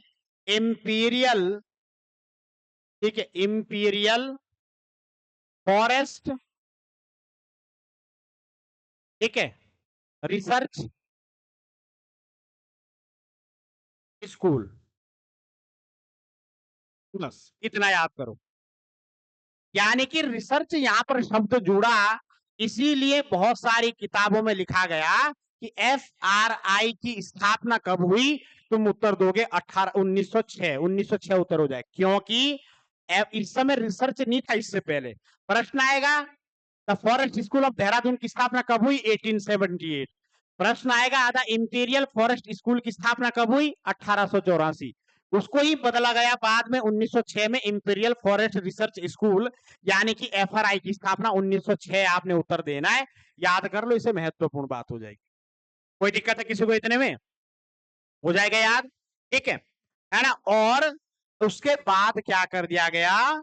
उसके बाद आजादी के बाद, जब देश आजाद हुआ, देश जब आजाद हुआ, उस आजाद होने के बाद, आजादी के बाद, इस इंपीरियल फॉरेस्ट रिसर्च स्कूल का भी नाम बदल दिया जाता है, ठीक है, का नाम भी बदल दिया जाता है। मैं माफी चाहूंगा यहाँ पर, इंपीरियल फॉरेस्ट रिसर्च स्कूल नहीं होगा, इंस्टीट्यूट होगा यहाँ पर, क्योंकि इसको बड़े लेवल पर ले जा लिया था। अब इसके बाद ना, यहाँ पर मैं इसको इंस्टीट्यूट लिख रहा हूँ बच्चा, ठीक है। है ना, इंस्टीट्यूट, यानी कि ये इंस्टीट्यूट का बना जो एफआरआई ना, फॉरेस्ट रिसर्च इंस्टीट्यूट, तो यहीं पर थे फॉरेस्ट रिसर्च इंस्टीट्यूट, तो ये 1906 में बन गया था। लेकिन आजादी के बाद जब देश आजाद हुआ, आजादी के बाद इसका नाम फिर से एक बार चेंज कर दिया गया, थोड़ा सा इंपीरियल शब्द को हटाकर क्या डाल दिया गया, इंडिया। अब आपके forest research institute of India के नाम से जाना जाता है, भारतीय वन अनुसंधान संस्थान देहरादून। कोई दिक्कत है? आजादी के बाद इंपीरियल की जगह पर इंडिया जोड़ दिया गया, अब ये भारतीय वन अनुसंधान संस्थान बन गया। मैं उम्मीद कर पा रहा आप समझ गए होंगे। तो आपने क्या ध्यान रखना है, स्थापना 1906 ही देना है, क्योंकि इंपीरियल फॉरेस्ट रिसर्च इंस्टीट्यूट तो ये 1906 में बना है ना, ठीक है। जबकि फॉरेस्ट आपका फॉरेस्ट स्कूल देहरादून कब बना था, 1878 में। इंपीरियल फॉरेस्ट स्कूल आपका 1884 में। मैं उम्मीद कर पा रहा हूं आप सारी बातें अच्छे से समझ गए होंगे, ठीक है। अगर मैं और आपको डिटेल से समझाने की कोशिश करूं, ठीक, तो आप लोगों ने ध्यान रखना है, इस पूरे के पूरे फॉरेस्ट रिसर्च इंस्टीट्यूट का जो उद्घाटन हुआ, जब इसका उद्घाटन किया गया था, है ना, अगर उद्घाटन आप लोगों से पूछ लें कि उद्घाटन इसका कब हुआ, तो तुम लोगों ने याद रखना है कि इसका उद्घाटन जो इसका मुख्य परिसर भवन बनाया गया, ठीक है, मुख्य परिसर भवन इसका बनाया जाता है, तो आप लोगों को ध्यान रखना 7 नवंबर 1929 का दिमाग में बैठा लेना। 7 नवंबर 1929 को तात्कालिक भारतीय वायसराय लॉर्ड इरविन खुद आते हैं इसका उद्घाटन करने। लॉर्ड इरविन के द्वारा इसका उद्घाटन करवाया जाता है 7 नवंबर 1929 को, यानी कि जो वहां का मुख्य भवन बना, ठीक है। कोई दिक्कत है किसी को इतने में तो बताओ। अब अगर मैं आपको थोड़ा और डिटेल से समझाऊं, तो अब आप इस तरीके से देखना,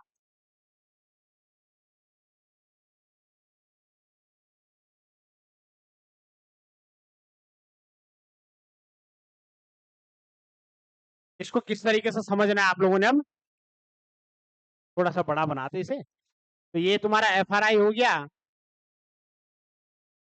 फॉरेस्ट रिसर्च इंस्टीट्यूट हो गया। अब देखो यहां पर मैं बनाता हूं इसका एंट्री गेट।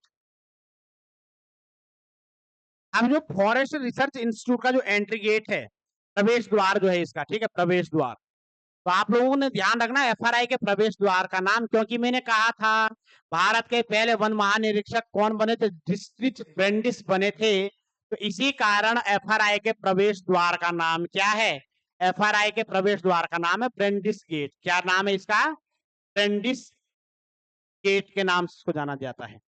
ब्रेंडिस है इसके दरवाजे का नाम, ठीक है।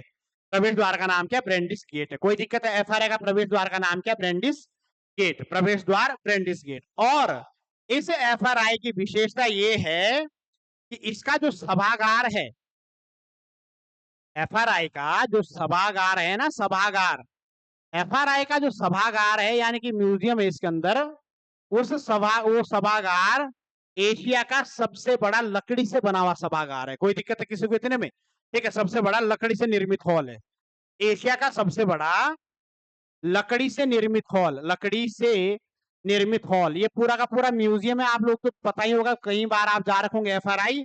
और आप लोगों ने ध्यान रखना है यहाँ पर जो है आपके इसके अंदर, इस सभागार के अंदर 1800 कास्ट के नमूने रखे गए हैं। 1800 कास्ट के नमूने, कास्ट का मतलब होता है लकड़ी, 1800 लकड़ी की ऐसी चीजें नमूने रखे गए हैं इसके अंदर, जो अपने आप में जो है देखने के लिए जड़ी बूटियां वगैरह बहुत सारी चीजें यहाँ पर देखने को मिलती है। कोई दिक्कत है किसी को। और एक चीज मैं यहीं पर और बता दूं कि जो एफआरआई का हॉल है, मुख्य हॉल यानी कि सभागार, इसका निर्माण किसके द्वारा करवाया गया था, तो तुम ध्यान रखना, सभागार का जो निर्माण करवाया गया, ये करवाया गया था आपके टीजी ब्रोमफील्ड के द्वारा। इसके द्वारा इस हॉल का निर्माण किसके द्वारा करवाया गया था, सीजी ब्रोमफील्ड, टीजी ब्रोमफील्ड के द्वारा जो है, ब्रोमफील्ड होगा ये,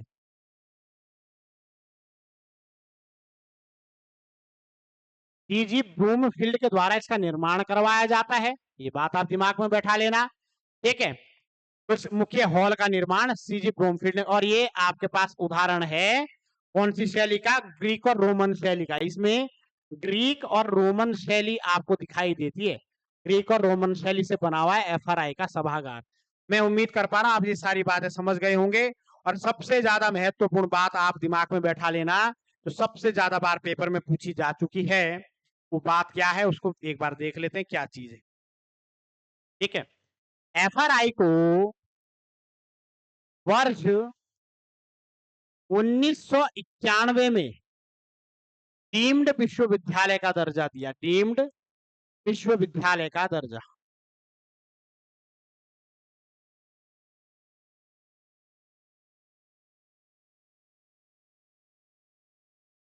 प्रश्न आएगा कि एफआरआई को डीम्ड विश्वविद्यालय का दर्जा किस वर्ष दिया गया। तुम्हारा उत्तर होना चाहिए कि सर 1991 में एफआरआई को डीम्ड विश्वविद्यालय का दर्जा दिया गया था। कोई दिक्कत किसी को इतने में है तो बताइए भाई मुझे आप लोग। ठीक है, चलिए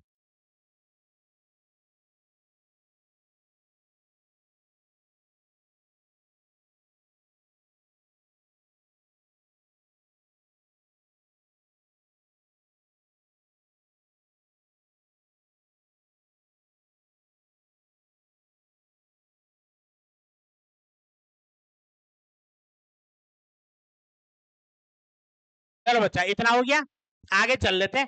आप देहरादून के कुछ अन्य संस्थानों के बारे में बात कर लेते हैं जो महत्वपूर्ण हमारे पेपर के दृष्टिकोण से बन जाते हैं, उनके बारे में फटाफट बात कर लेते हैं एक एक स्लाइड में जल्द से जल्द। ठीक है, के बारे में बात कर लेते हैं ना।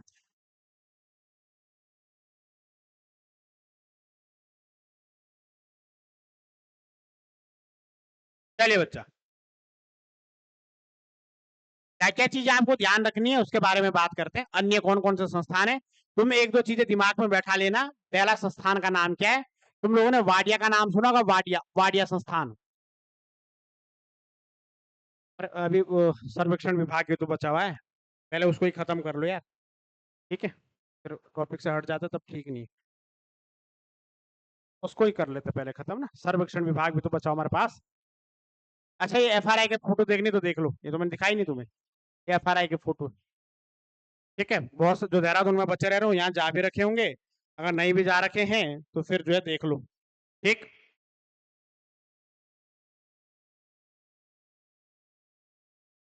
देख ली सबने।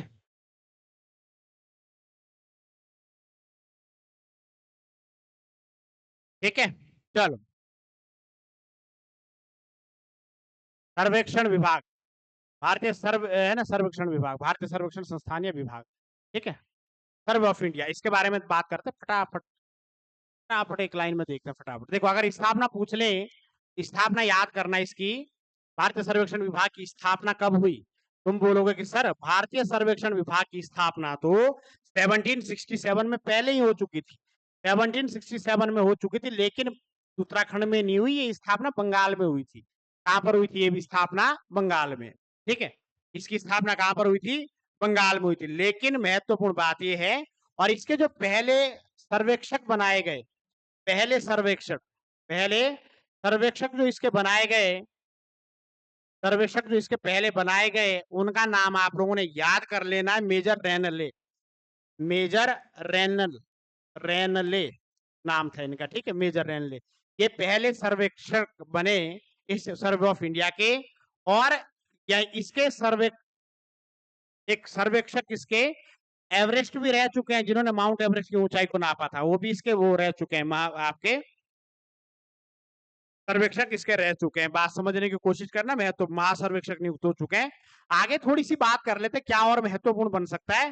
जब सेकंड वर्ल्ड वॉर चल रहा था, इसको शॉर्टकट में याद कर लेना, जब सेकंड वर्ल्ड वॉर यानी कि दूसरा विश्व युद्ध जब चल रहा था, 1939 से लेकर 1945 तक जब ये चला, उस समय बंगाल वाले एरिया में बहुत ज्यादा डिस्टरबेंस क्रिएट हो गया था, है ना।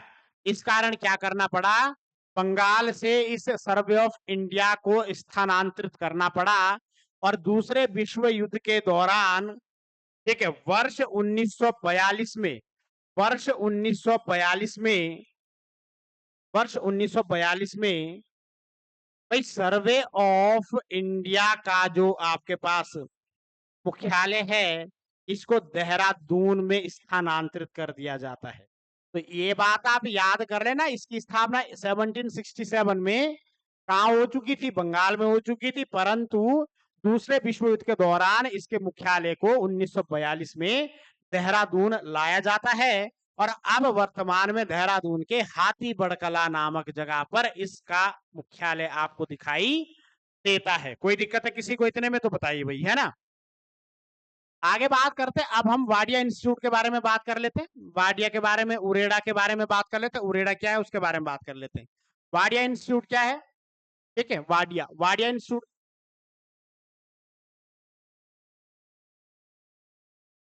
ऊपर में हेडिंग बना रहा हूं वाडिया, ये पेपर में आ चुका है कई बार। वाडिया क्या है, वाडिया इंस्टीट्यूट, वाडिया संस्थान क्या है, इसके बारे में थोड़ी सी बात करनी है हमको, वाडिया के बारे में, ठीक है। अब आप वाडिया संस्थान के बारे में बात करते हो, है ना, अगर आप इसकी स्थापना आप लोगों से पूछ ली जाए तो बच्चा आप लोगों ने इसकी स्थापना बतानी है। सर इसकी स्थापना किसने करी थी, तुम बोलोगे डी.एन. वाडिया ने। डी.एन. वाडिया ने इसकी स्थापना करी थी। डी.एन. वाडिया ने इसकी स्थापना 1968 में कर ली थी। कब कर ली थी, 1968 में इसकी स्थापना हुई थी वाडिया इंस्टीट्यूट की, ठीक है। और क्या हुआ जब 1968 में इसकी स्थापना हुई, तो वर्ष 1976 में बच्चों, वर्ष 1976 में वाडिया इंस्टीट्यूट ऑफ टेक्नोलॉजी को आपके देहरादून में लाया जाता है, देहरादून में स्थानांतरित कर दिया जाता है। और ये वाडिया इंस्टीट्यूट जो है इसका काम क्या है, ये आपके भूगर्भ से संबंधित है, जियोलॉजी से संबंधित है भाई, भूगर्भ से संबंधित है ये, ठीक है, भूगर्भ से संबंधित है। यहाँ पर जो है आपके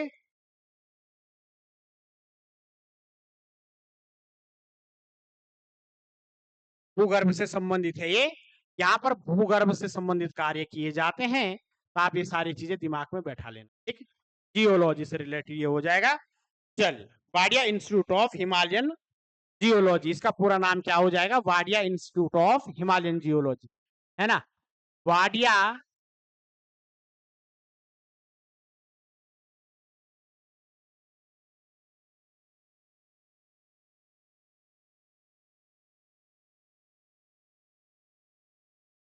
Wadia institute of Himalayan geology, स्थापना 1968, देहरादून में 1976, देहरादून में 1976 में इसका स्थानांतरित कर दिया गया। उम्मीद कर पा रहा आप समझ पा रहे होंगे। आगे चल लेते हैं अगले किसी टॉपिक पर। तो उरेडा के बारे में बात करते हैं। उरेडा, उरेडा, उरेडा से पेपर में प्रश्न आया कई बार, ठीक है, UREDA, उरेडा, इसकी फुल फॉर्म क्या है, पहले तो इसकी फुल फॉर्म के बारे में बात करते हैं। उरेडा की फुल फॉर्म क्या है, ठीक है, Uttarakhand renewable energy development agency, ठीक है, इसकी फुल फॉर्म क्या है। तुम बोलते हो कि सर उत्तराखंड, उत्तराखंड, ठीक है, रेन्यूएबल, उत्तराखंड रेन्यूएबल एनर्जी, ठीक है, एनर्जी डेवलपमेंट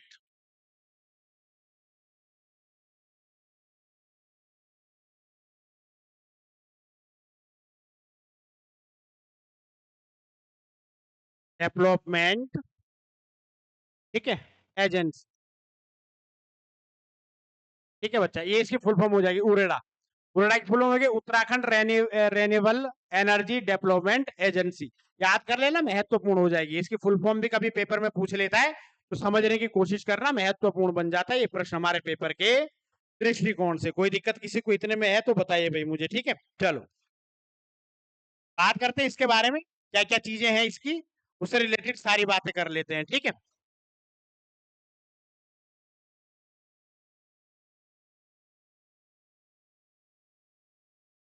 देखिए भाई, अगर उरेडा की स्थापना के बारे में पेपर में प्रश्न आ जाए, इसकी स्थापना आप लोग ध्यान रखना, इसकी स्थापना उत्तराखंड में करी जाती है 2001 में, 2001 में करी जाती है। और उरेडा का अगर कार्य आप लोगों से पूछ लिया जाए तो उरेडा का कार्य ये है कि अगर 2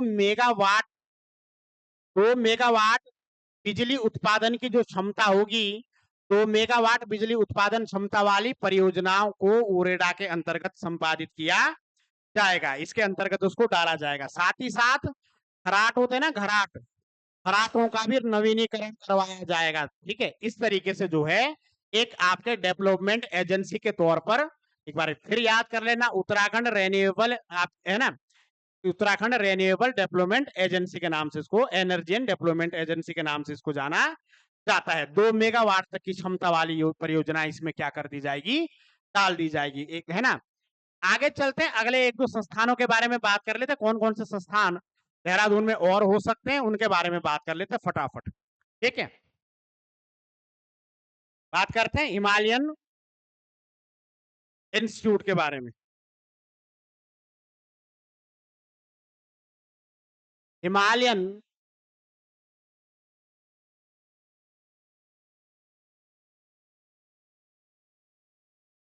हिमालयन इंस्टीट्यूट, आप लोगों ने हिमालयन इंस्टीट्यूट का नाम सभी ने सुना होगा। ठीक है, हिमालयन विश्वविद्यालय का नाम सुना होगा। ठीक,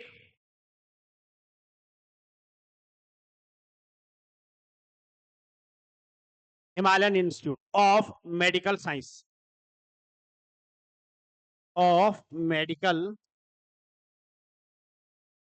साइंस। ठीक है, ये आपको ध्यान रखना है, Himalayan institute of medical science. भैया आप सारे बच्चे जानते हो, ये एक्चुअल में वही वाला हॉस्पिटल है जिसका नाम आप बोलते हो जॉली ग्रांट। जॉली ग्रांट में जो आप हॉस्पिटल देखते हो, हिमालयन विश्वविद्यालय, हिमालयन आयुर्विज्ञान विश्वविद्यालय। ठीक है, जॉली ग्रांट में इसकी स्थापना करी गई है बच्चा, कहां पर करी गई है, जॉली ग्रांट। ठीक है, जॉली ग्रांट पे ये आपका पड़ता है। महत्वपूर्ण बात ये है कि जो जॉली ग्रांट हॉस्पिटल है, जॉली ग्रांट हॉस्पिटल के बारे में आप एक चीज हमेशा ध्यान रखना, 1989 में इसकी स्थापना हुई, और ठीक है 1989 में इसकी स्थापना होती है बच्चों, 1989 में इसकी स्थापना होती है, और ये राज्य का पहला मेडिकल कॉलेज है भाई, राज्य का पहला मेडिकल कॉलेज है, याद कर लो, महत्वपूर्ण बात है। और क्योंकि ये मेडिकल के क्षेत्र में इसने अच्छा विकास करा है, अच्छी सुविधाएं उपलब्ध कराई है, अच्छी फैसिलिटी वहां पर दी जाती है, कुल मिलाकर एक अच्छा हॉस्पिटल है। इसी कारण वर्ष 2007 में, इसी कारण वर्ष 2007 में आपके Himalayan institute of medical science को डीम्ड विश्वविद्यालय का दर्जा मिल चुका है, इसको डीम्ड विश्वविद्यालय का दर्जा दिया जा चुका है। दिमाग में बैठा लेना, डीम्ड विश्वविद्यालय का दर्जा किसको दिया जा चुका है, Himalayan institute of medical science यानी कि जॉली ग्रांट। स्थापना 1989 में। ठीक है, और आपके डीम्ड विश्वविद्यालय 2007 में इसको दर्जा दिया जा चुका है। आगे बढ़ लेते हैं, कुछ और महत्वपूर्ण चीजों के बारे में बात कर लेते हैं फटाफट। ठीक है, चलिए, जो जो कुछ याद आ रहे हैं उनके बारे में बात करते हैं, क्या क्या चीजें महत्वपूर्ण बन सकती है और हमारे पास, उसके बारे में थोड़ी सी बात कर लेते हैं। अब हम कुछ संस्था और आयोग के बारे में बात करेंगे, और उनकी स्थापना कब हुई वो मैं सामने लिख रहा हूँ। ये बहुत महत्वपूर्ण चार्ट बना रहा हूं मैं, तुम याद करना। ठीक है, मजेदार चीज है भाई कुल मिलाकर। ठीक है, चलिए, क्या है पहला मैं आप लोगों के पास बना रहा हूं। ठीक है, पहला जो आप लोगों के पास है वो है आपका राज्य सूचना आयोग, राज्य सूचना आयोग। ये राज्य सूचना आयोग कहां पर है, तुम बोलते हो देहरादून में, राज्य सूचना आयोग कहां पर है, देहरादून में। और अगर इसकी गठन की बात करें या स्थापना की बात करें, तो आपको ध्यान रखना है राज्य सूचना आयोग का गठन, तुम बोलोगे सर 2001 में हुआ। कब हुआ इसका गठन, 2001। राज्य सूचना आयोग का गठन कब हुआ, 2001। अगर डिटेल में जाने की बात कर लेता हूं तो 21 मार्च तुम बोल सकते हो, 21 मार्च 2001 को इसका गठन होता है देहरादून में। ठीक है, 21 मार्च 2001 को इसका गठन हुआ। कोई दिक्कत है किसी को इतने में तो बताओ भाई मुझे फटाफट। ठीक है, चलिए आगे बात कर लेते हैं राज्य निर्वाचन आयोग की। राज्य निर्वाचन आयोग हमारे पास याद करना है हमने। ठीक है, तुम क्या याद करते हो, राज्य निर्वाचन आयोग। ठीक है, राज्य निर्वाचन आयोग, राज्य निर्वाचन आयोग महत्वपूर्ण है। ये राज्य निर्वाचन आयोग भी आपका कब अस्तित्व में आया, कब इसकी स्थापना हुई, तुम बोलते हो कि सर ये भी आपके 2001 में बना। और अगर आप डिटेल से थोड़ा बता दो तो और बढ़िया है। तो आपने ध्यान रखना है 30 मई 2001 को ये जो है आपका अस्तित्व में आता है। ठीक है, 30 मई 2000, राज्य निर्वाचन आयोग 30, एक मिनट, 30 नहीं, 30 मई नहीं होगा ये, मैं थोड़ी सी गलती की माफी चाहता हूँ, 30 जुलाई होगा ये। ठीक है, या तो आप यही कर लें 30 जुलाई को राज्य निर्वाचन आयोग अपने अस्तित्व में आ जाता है। अगर थोड़ी सी बात कर लें आप लोगों के साथ राज्य मानवाधिकार आयोग की, ठीक है, राज्य मानवाधिकार आयोग, राज्य मानवाधिकार आयोग की अगर मैं थोड़ी सी बात कर लूं तो याद करना, राज्य मानवाधिकार आयोग, ये महत्वपूर्ण है। राज्य मानवाधिकार आयोग, राज्य मानवाधिकार आयोग। तुम बोलते हो कि सर ये तो बहुत आसान है कि इसकी स्थापना तुम बोलोगे 13 मई 2013 को हो जाती है। राज्य मानवाधिकार आयोग, ये सारे के सारे पेपर में पूछे जा चुके हैं, दिमाग में बैठा लेना। और अगर पूछ ले राज्य मानवाधिकार के पहले चेयरमैन विजेंद्र जैन को बनाया गया था, विजेंद्र जैन को पहले चेयरमैन बनाया गया था। ये चीज आप दिमाग में बैठा लो, महत्वपूर्ण बात है सारी की सारी। ठीक है, कोई दिक्कत किसी को इतने में है तो मुझसे पूछ सकता है, बता सकता है। ठीक, आगे थोड़ी सी बात कर लेते हैं इंदिरा गांधी राष्ट्रीय वन अकादमी की और राज्य महिला आयोग की। ठीक है, पहले राज्य महिला आयोग के बारे में थोड़ी सी चर्चा कर लेते हैं कि राज्य महिला, तो याद करना राज्य महिला आयोग, राज्य महिला आयोग जो बना आपके, आपको ध्यान रखना है ये आपके वर्ष 2000, ये आपके वर्ष 2000, वर्ष 2005 में इसका गठन हुआ, ये बात आप दिमाग में बिठा लेना। और इंदिरा गांधी राष्ट्रीय वन अकादमी, ये भी मैं बता दूं आप लोगों को, इसको भी यहीं पर खत्म कर लेते तो ज्यादा टेंशन की जरूरत नहीं रहेगी फिर बाद में। तब पढ़ लो तो तब क्या दिक्कत है ना। इंदिरा गांधी, क्या नाम है, इंदिरा गांधी, ठीक है, राष्ट्रीय वन अकादमी, वन अकादमी, तो याद करना, इसको भी याद कर लेना। वन अका, ये 1938 में इसका स्थापना हुई, ये 1938 में इसकी स्थापना होती है।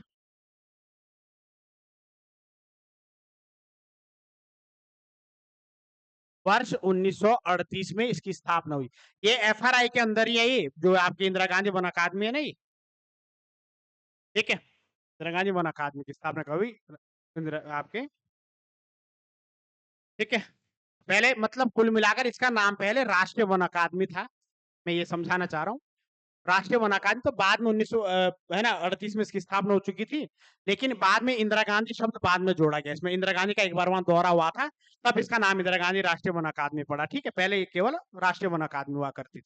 उम्मीद कर पा रहा हूँ आप इतने आयोग याद कर लोगे और इससे बाहर जाएगा भी नहीं, पेपर में पूछेगा भी नहीं। ठीक है, चलो एक और चाहे मेरी तरफ से याद कर लेना, उत्तराखंड राज्य सूचना आयोग 3 अक्टूबर 2005। ठीक है, सूचना आयोग, सूचना आयोग भी याद कर लेना 3 अक्टूबर 2005। ठीक है, 3 अक्टूबर 2005 कौन सा, राज्य सूचना आयोग, राज्य सूचना आयोग, ठीक है, आयोग राज्य सूचना आयोग याद कर लेना 3 अक्टूबर 2005। फिलहाल तो इतने ही जो है याद कर लो, बहुत है।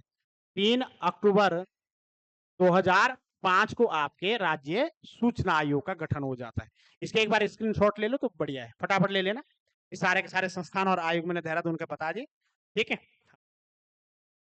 इतने याद कर लो, बाकी तो खैर बहुत सारे हैं। एक आपका सुदूर वन संस्थान भी है, भारतीय सुदूर संवेदन संस्थान, 1966 में उसकी स्थापना हुई, भारतीय सुदूर संवेदन वन संस्थान 1966।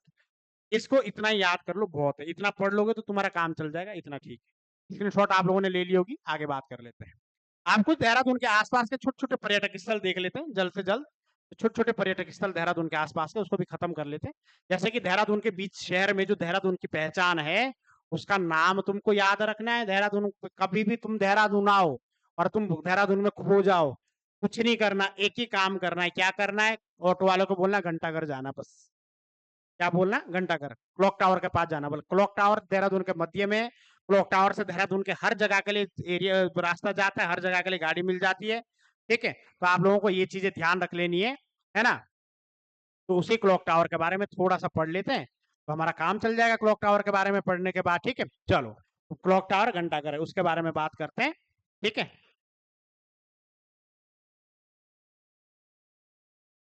तो अगला टॉपिक हमारा क्या हो जाएगा, ठीक है, देहरादून का घंटाघर। ठीक है, घंटाघर देहरादून, इसके बारे में थोड़ी सी बात कर लेते हैं क्योंकि ये भी महत्वपूर्ण है, इसकी स्थापना वगैरह कब हुई। ठीक है, एक चीज ध्यान रख लेना कि इसका वास्तविक नाम क्या है, इसका जो रियल नाम है, इसको बलवीर टावर कहा जाता है भाई, ये है देहरादून के घंटाघर का नाम, बलवीर टावर। बलवीर टावर के नाम से इसको जाना जाता है जी, बलवीर टावर के नाम से ही इसको जाना जाता है। अपने दिमाग में अच्छे से ये बात बैठा लो, बलवीर टावर, ठीक है। और दूसरी महत्वपूर्ण बात क्या हो जाएगी, अगर इसकी स्थापना बच्चा आप लोगों से पूछ ली जाए, आपको ये ध्यान रखना है कि इसकी जो स्थापना करवाई थी, ये स्थापना वर्ष 1948 में, वर्ष 1948 में, वर्ष 1948 में संयुक्त प्रांत की गवर्नर यानी कि उत्तर प्रदेश की पहली महिला गवर्नर सरोजिनी नायडू के द्वारा करवाई गई थी। 1948 में आपके किसके द्वारा कराई गई, सरोजिनी नायडू, सरोजिनी नायडू के द्वारा इसकी नींव रखवाई गई थी, जो कि उत्तर प्रदेश या संयुक्त प्रांत की पहली महिला गवर्नर है। सभी लोग जानते हो, महत्वपूर्ण बन जाएगा ये प्रश्न, ठीक है, दिमाग में बैठा लेना, है ना। चलो, और उसके बाद अगर आप इसके उद्घाटन की भी बात कर लो ना साथ साथ, तो अगर उद्घाटन पूछ ले कि इसका उद्घाटन किसने किया, तुम लोगों को ध्यान रखना है कि सर इसका उद्घाटन आपके अक्टूबर 1953 ईस्वी में, 1953 ईस्वी में, है ना, भारत के दूसरे प्रधानमंत्री लाल बहादुर शास्त्री के द्वारा करवाया गया था। श्री श्री लाल बहादुर शास्त्री, लाल बहादुर शास्त्री के द्वारा इसका जो है, लाल बहादुर शास्त्री के द्वारा इसका उद्घाटन आपके अक्टूबर 1953 में करवाया गया था। ये बात दिमाग में बैठा लेना। और अगर तुमसे ऊंचाई पूछ ले, बोल घंटाघर की ऊंचाई कितनी है या इसकी हाइट कितनी है, तो तुमको ध्यान रखना ये हाइट इसकी 85 मीटर है, ठीक है, कितनी है, 85 मीटर, है ना। हालांकि ये दिखता नहीं है 85 मीटर का, जमीन से ऊपर को, मतलब इससे ये पता लगता है कि जमीन के नीचे तक कितना रहा होगा, है ना, जमीन के नीचे से जमीन के ऊपर तक ये कितना रहा होगा, 85 मीटर रहा होगा। कोई दिक्कत है किसी को इतने में तो बताओ मुझे भाई, ठीक है, हो जाएगा याद। चलिए आगे चलते हैं, ठीक है, और क्या बन सकता है।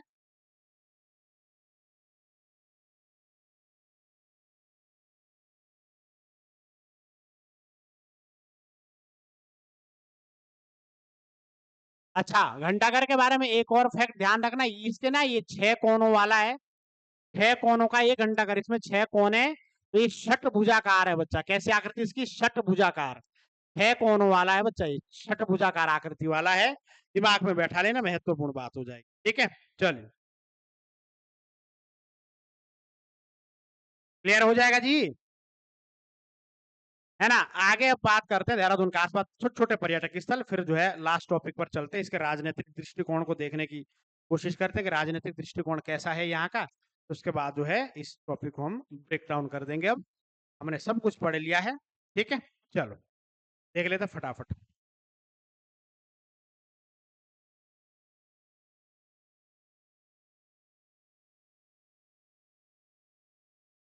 देखिए देहरादून के आसपास कौन कौन से छोटे छोटे पर्यटक स्थल है उसके बारे में बात कर लेते हैं। अभी देहरादून आओ तो कहाँ कहाँ तुम घूमने जा सकते हो वो भी देख लेते हैं, ठीक है, छोड़ना ही क्यों था, जो सब कुछ पढ़ लिया तो ये भी पढ़ लेते हैं। क्या क्या है देहरादून के आसपास, ये देहरादून को मैं सेंटर में फिर ले आता हूँ, ऐसे मेरे को बढ़िया लगता है पढ़ाना, और मेरे को लगता है इसमें सब कुछ क्लियर भी हो जाता है।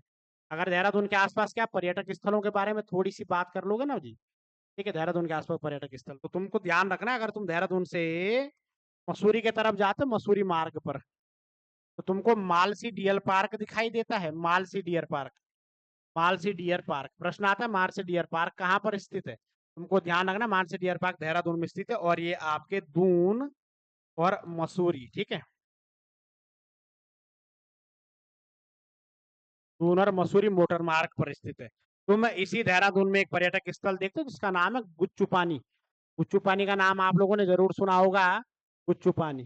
तो गुच्चू पानी का नाम भी दिमाग में बैठा लेना, ये गुच्चू पानी नामक पर्यटक स्थल है। यहाँ पर जो है आपके रेवर्स केव है भाई, है ना, कौन सी केव है, रेवर्स केव, रेवर्स गुफा, रोवर्स गुफा, यानी कि डाकुओं की गुफा कहा जाता है। कि ये पूरी गुफा के अंदर जाते हो, गुच्चू पानी कभी जाओगे ना तो गुफा के अंदर है वो पूरा का पूरा पानी आता है उस गुफा में से, उसके अंदर जाते हो। तो ये किसी जमाने में गुच्चू पानी की रोवर्स गुफा जो है ये डाकुओं के लिए होती थी, बस डाकुओं के छुपने के काम आती थी, डाकुओं के छुपने के लिए उनका अड्डा था, ये डाकुओं के छुपने का अड्डा, ठीक है।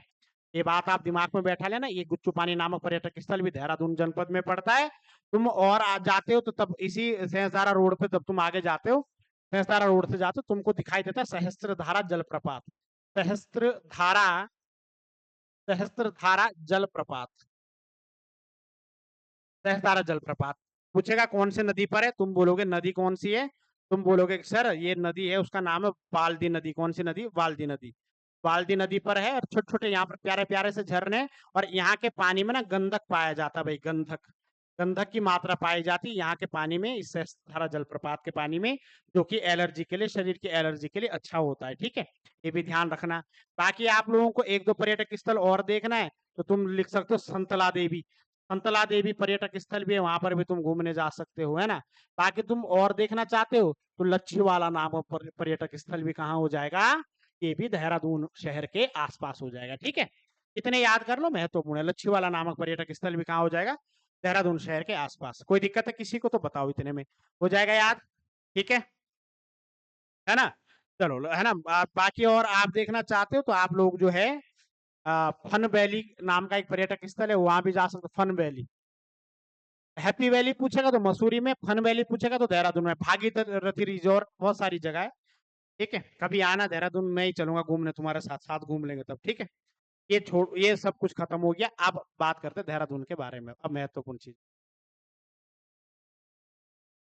राजनीतिक दृष्टिकोण, प्रशासनिक दृष्टिकोण हमारे देहरादून का कैसा है उसके बारे में बात कर लेते हैं, क्या क्या चीजें महत्वपूर्ण है। ठीक है, और क्रम ध्यान रखना, तहसीलों का क्रम क्या है, देहरादून जनपद में कितने तहसीलें हैं, कितनी ब्लॉक हैं बच्चा। ठीक है, ये हमारा एंडिंग पॉइंट होगा इस टॉपिक का। के बाद जो कुछ टॉपिक बचेंगे वो मैं बता दूंगा, वो मैं इसलिए क्यों नहीं, क्यों मैं अभी क्यों नहीं पढ़ा रहा हूँ, मैं रीजन बता दूंगा। बाकी जनपद तो आपने पूरा पढ़ ही लिया। अब आपके पास कुछ ऐसे क्षेत्र होते हैं खनिज तत्व वगैरह के क्षेत्र, वो अब उसका पूरा टॉपिक है, उत्तराखंड के अलग खनिज तत्व अलग से पढ़ेंगे। उत्तराखंड के मेले वगैरह से तो मैंने मेले इसमें बता दिए, विश्व मेला बता दिया, 3 मई का मेला बता दिया, लेकिन अलग से जब हम एक अलग से टॉपिक चलेगा उत्तराखंड का आर्ट एंड कल्चर, है ना, लोक संस्कृति उत्तराखंड की, उसमें मेले वगैरह तुम अलग से पढ़ते हो। बाकी मैं नाम तो बता ही रहा हूँ सबका, खैर बीच बीच में, तो कोई दिक्कत की बात नहीं होनी चाहिए तुम लोगों को। ठीक है, चलो आगे मैं यहाँ पर बात कर लेता हूँ, क्या महत्वपूर्ण बात है यहाँ पर, तहसीलें कितनी है उस देहरादून जनपद की तहसीलें। तो तुम लोग याद रखना, देहरादून जनपद में अगर तहसीलें पूछ लेगा तो 7 तहसीलें हैं। कितनी तहसीलें हैं देहरादून में? 7 तहसीलें। कितनी तहसीलें? 7, 7 तहसीलें। ठीक है, 7 तहसीलें देहरादून जनपद में हो जाएगी। ठीक है जी, 7 तहसील, है ना। चलो,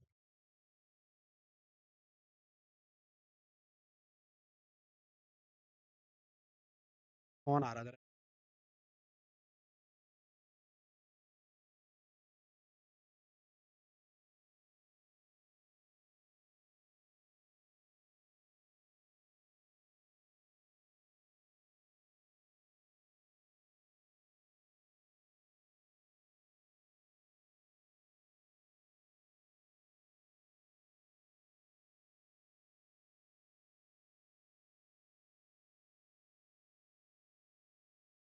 तुम बोलते हो कि देहरादून जनपद में कितनी तहसील है, तुम बोले 7 तहसीलें बताई तुमने। ठीक है, कौन कौन से, हम ऊपर से आप शुरू करते हैं, पहाड़ों से आना। सबसे ऊपर तुम जाओगे तो यहाँ पर तहसील, उसका नाम है त्यूणी, त्यूणी तहसील है यहाँ पर। तुम त्यूणी से थोड़ा सा और नीचे आते हो, तुम्हारे पास जो तहसील निकल कर आती है वो आती है चक्राता तहसील। तुम वहां से और थोड़ा सा नीचे निकल कर आते हो, तुम्हारे पास तहसील आती है कालसी, ये क्रम भी ध्यान रखना, कालसी तहसील। ठीक है, और तुम वहां से थोड़ा सा और जब निकल कर आते हो, कालसी से नीचे आते हो, ठीक है, तुम्हारे पास जो तहसील आती है वो आती है विकासनगर तहसील।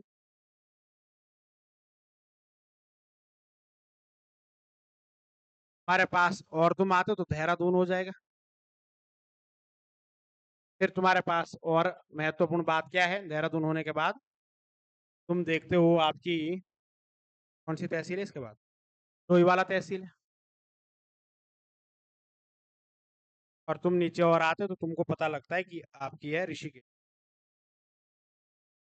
इतनी तहसीलें याद कर लेना, 7 तहसीलें यहाँ पर जो है देहरादून जनपद में हो जाएगी, दिमाग में बैठा ले। कोई दिक्कत है किसी को इतने में तो बताइए भाई। ठीक है, चलिए, हो जाएगा याद। चलिए,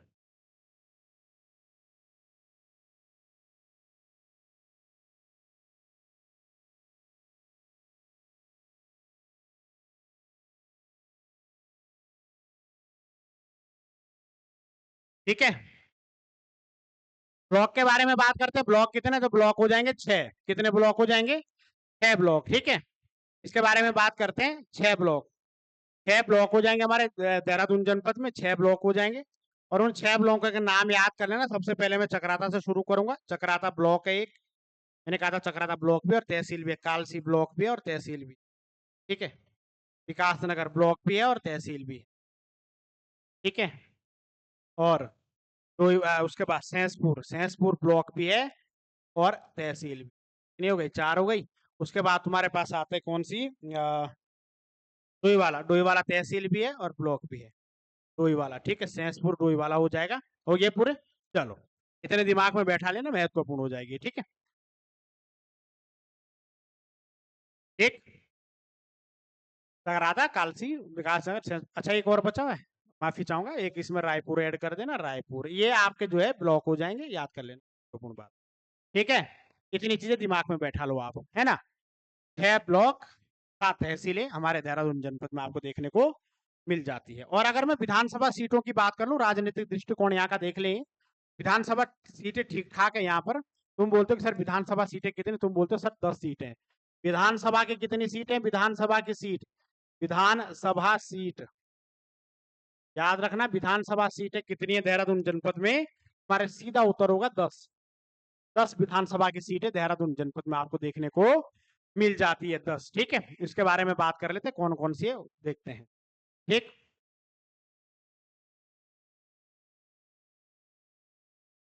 कौन कौन सी 10 है, इनके बारे में थोड़ा सा मैं याद करता हूँ, जैसे जैसे मुझे याद आएगा मैं बताता रहता हूँ। ऊपर से नीचे आते, पहले पहली विधानसभा सीट, तुम ऊपर जाओगे तो चक्राता है। चक्राता की विधानसभा सीट भी है, कालसी भी है, ब्लॉक भी है। फिर आपके पास विकास नगर सीट है, विकास नगर, ठीक है। फिर तुम्हारे पास सहसपुर सीट है, सहसपुर सीट, ठीक है। तुम्हारे पास उसके बाद तुम देहरादून में एंट्री करते हो, तुम्हारे पास ब्रह्मपुर सीट है देहरादून में। तुम्हारे पास राजपुर रोड सीट है देहरादून की, ठीक है। तुम्हारे पास डोईवाला सीट है, ठीक है। डोईवाला सीट कितनी हो गई? 1 2 3 6 हो गई। अब एक दो और कौन कौन सी है आपके? राजपुर हो गई, ठीक है।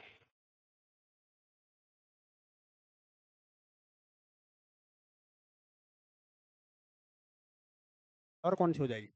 एक आपके पास कौन सी होगी? एक आपके पास गढ़ी कैंट सीट है, गढ़ी देहरादून, गढ़ी कैंट देहरादून विधानसभा सीट है, ये भी है ना दून में। तुम्हारे पास मसूरी विधानसभा सीट निकल कर आती है। तुम्हारे पास ऋषिकेश विधानसभा सीट निकल कर आती है। ये सारी की सारी बातें याद, अब भी हुए पूरे के नहीं हुए पूरे, कुछ बचा है अभी? 1 2 3 4 5 6 7 8 9, 9 हो गई, ठीक है। एक कौन सी जो है दिमाग में मेरे भी नहीं आ रही, कौन सी सीट हो जाएगी? एक याद करो भाई फटाफट, ठीक है। आपकी हो जाएगी कौन सी सीट? छोड़ दी मैंने। अच्छा रायपुर, तो एक रायपुर, माफी चाहूंगा बच्चा मैं, रायपुर, ठीक है। रायपुर एक सीट हो जाएगी, 10 सीटें पूरी हो जाएगी। इसमें से ध्यान रखना, चक्राता विधानसभा सीट जो है ये आपके एसटी के लिए रिजर्व है बच्चा। किसके लिए रिजर्व है? एसटी के लिए आरक्षित। एसटी का मतलब क्या होता है? अनुसूचित जनजाति। अनुसूचित जनजाति के लिए आरक्षित सीटें हैं बच्चा ये, ठीक है। चक्राता दो ही सीटें हैं आपके उत्तराखंड में अनुसूचित जनजाति के लिए, नानकमता और चक्राता। याद कर लेना, महत्वपूर्ण हो जाएगा। कोई दिक्कत है किसी को इतने में तो बता सकता है मुझे वो, ठीक है। चलिए, आप कोई भी दिक्कत होगी, कोई भी समस्या होगी तो आप जो है कमेंट बॉक्स में जरूर बोलना, और ये भी बता दिया करो क्लास कैसे लग रही है ना। आपके लिए मेहनत कर रहे हैं तो मैं उम्मीद कर रहा हूँ आप भी जो है हमारे लिए, ये विधानसभा सीटें मैंने यहाँ पर करवा दी है पहले ही। तो अब जनसंख्या लिंगानुपात देख लेते 2011 के अनुसार उत्तराखंड देहरादून की जनपद की क्या क्या स्थिति रही, कैसे रही, वो देख लेते, ठीक है। चलो, अगर मैं बात करूं तो 16,96,694, ठीक है। जनसंख्या कितनी है यहाँ की? 16,96,694 यहाँ की टोटल पॉपुलेशन है, जनसंख्या 2011 के अनुसार। देहरादून जनपद की टोटल जनसंख्या कितनी है? 16,96,694, जो कि उत्तराखंड के टोटल पॉपुलेशन का, उत्तराखंड के टोटल पॉपुलेशन का कितने प्रतिशत है? तुम बोलोगे 16.82% हो जाएगा। पूरे के पूरे उत्तराखंड की जनसंख्या का, उत्तराखंड की कुल जनसंख्या का, कि कुल जनसंख्या का 16.82%, जो कि उत्तराखंड की कुल जनसंख्या है उसका हो जाएगा। कोई दिक्कत किसी को इतने में है तो मुझे बता सकता है भाई, ठीक है।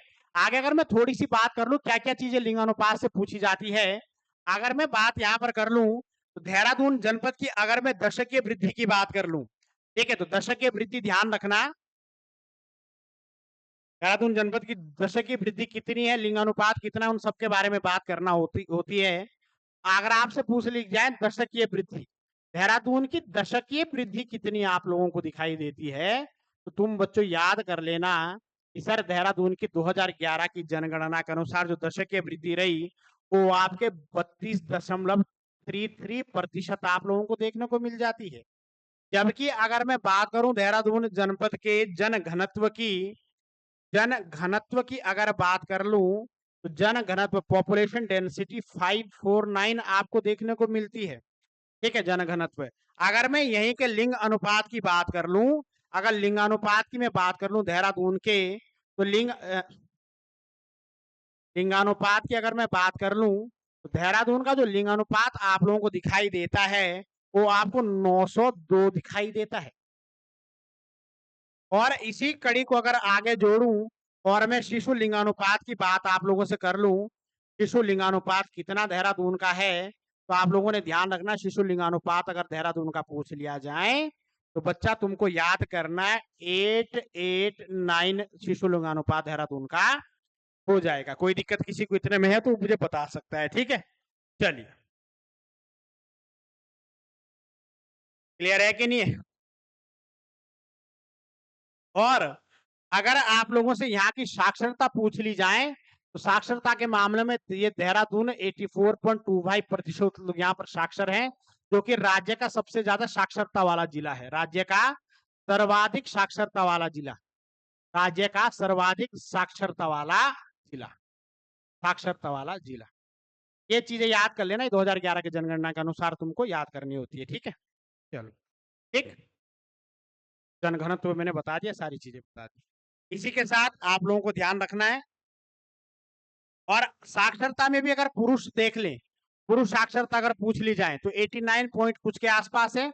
और महिला साक्षरता अगर आप लोगों से पूछ ली जाती है तो महिला साक्षरता तुम ध्यान रखना, आपके महिला साक्षरता कितनी हो जाएगी, आपके 70। पुरुष साक्षरता अगर पूछ ले तो पुरुष आपके 89.54 के आसपास है, और महिला साक्षरता अगर आप लोगों से पूछ ले जाए तो 78.54 के आसपास।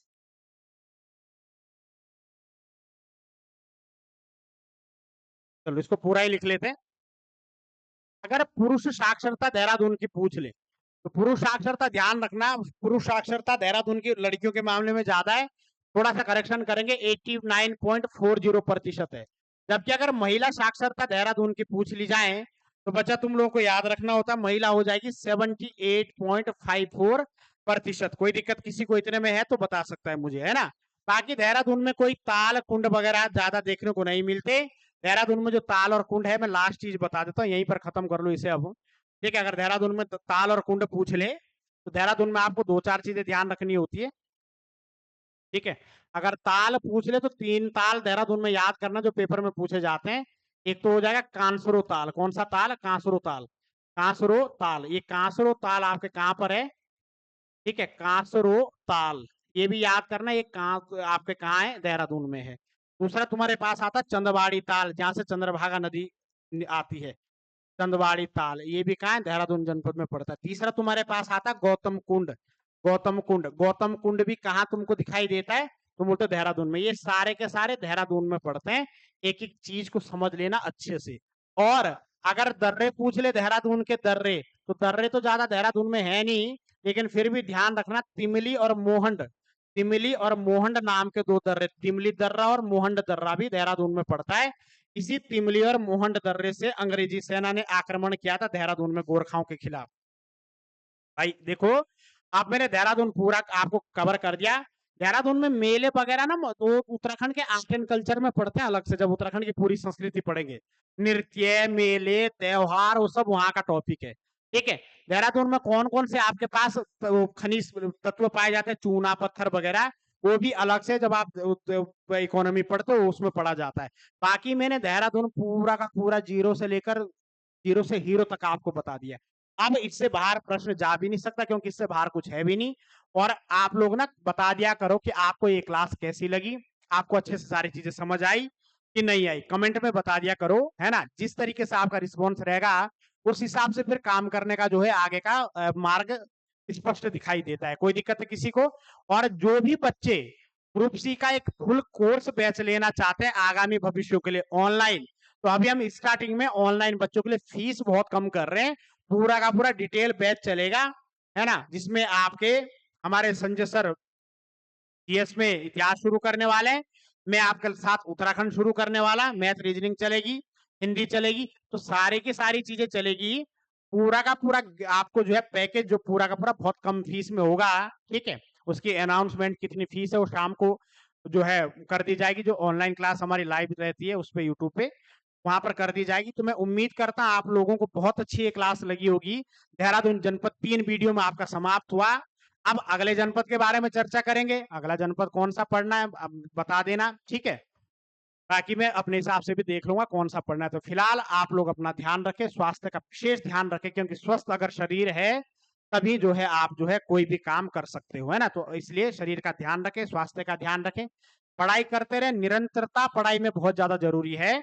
अगर छोड़ छोड़ के पढ़ोगे तो नहीं, फिर दिक्कत की बात है। कम पढ़ो, अच्छा पढ़ो और रोज पढ़ो। समझ पा रहे हो आप, है ना। और रिविजन करते रहा करो, ठीक है। इसी के साथ में आप लोगों से आज इजाजत चाहता हूं। माँ सरस्वती आप सभी लोगों पर अपनी कृपा, अपना आशीर्वाद बनाए रखें। जय हिंद, जय भारत, जय माँ सरस्वती। धन्यवाद बच्चों।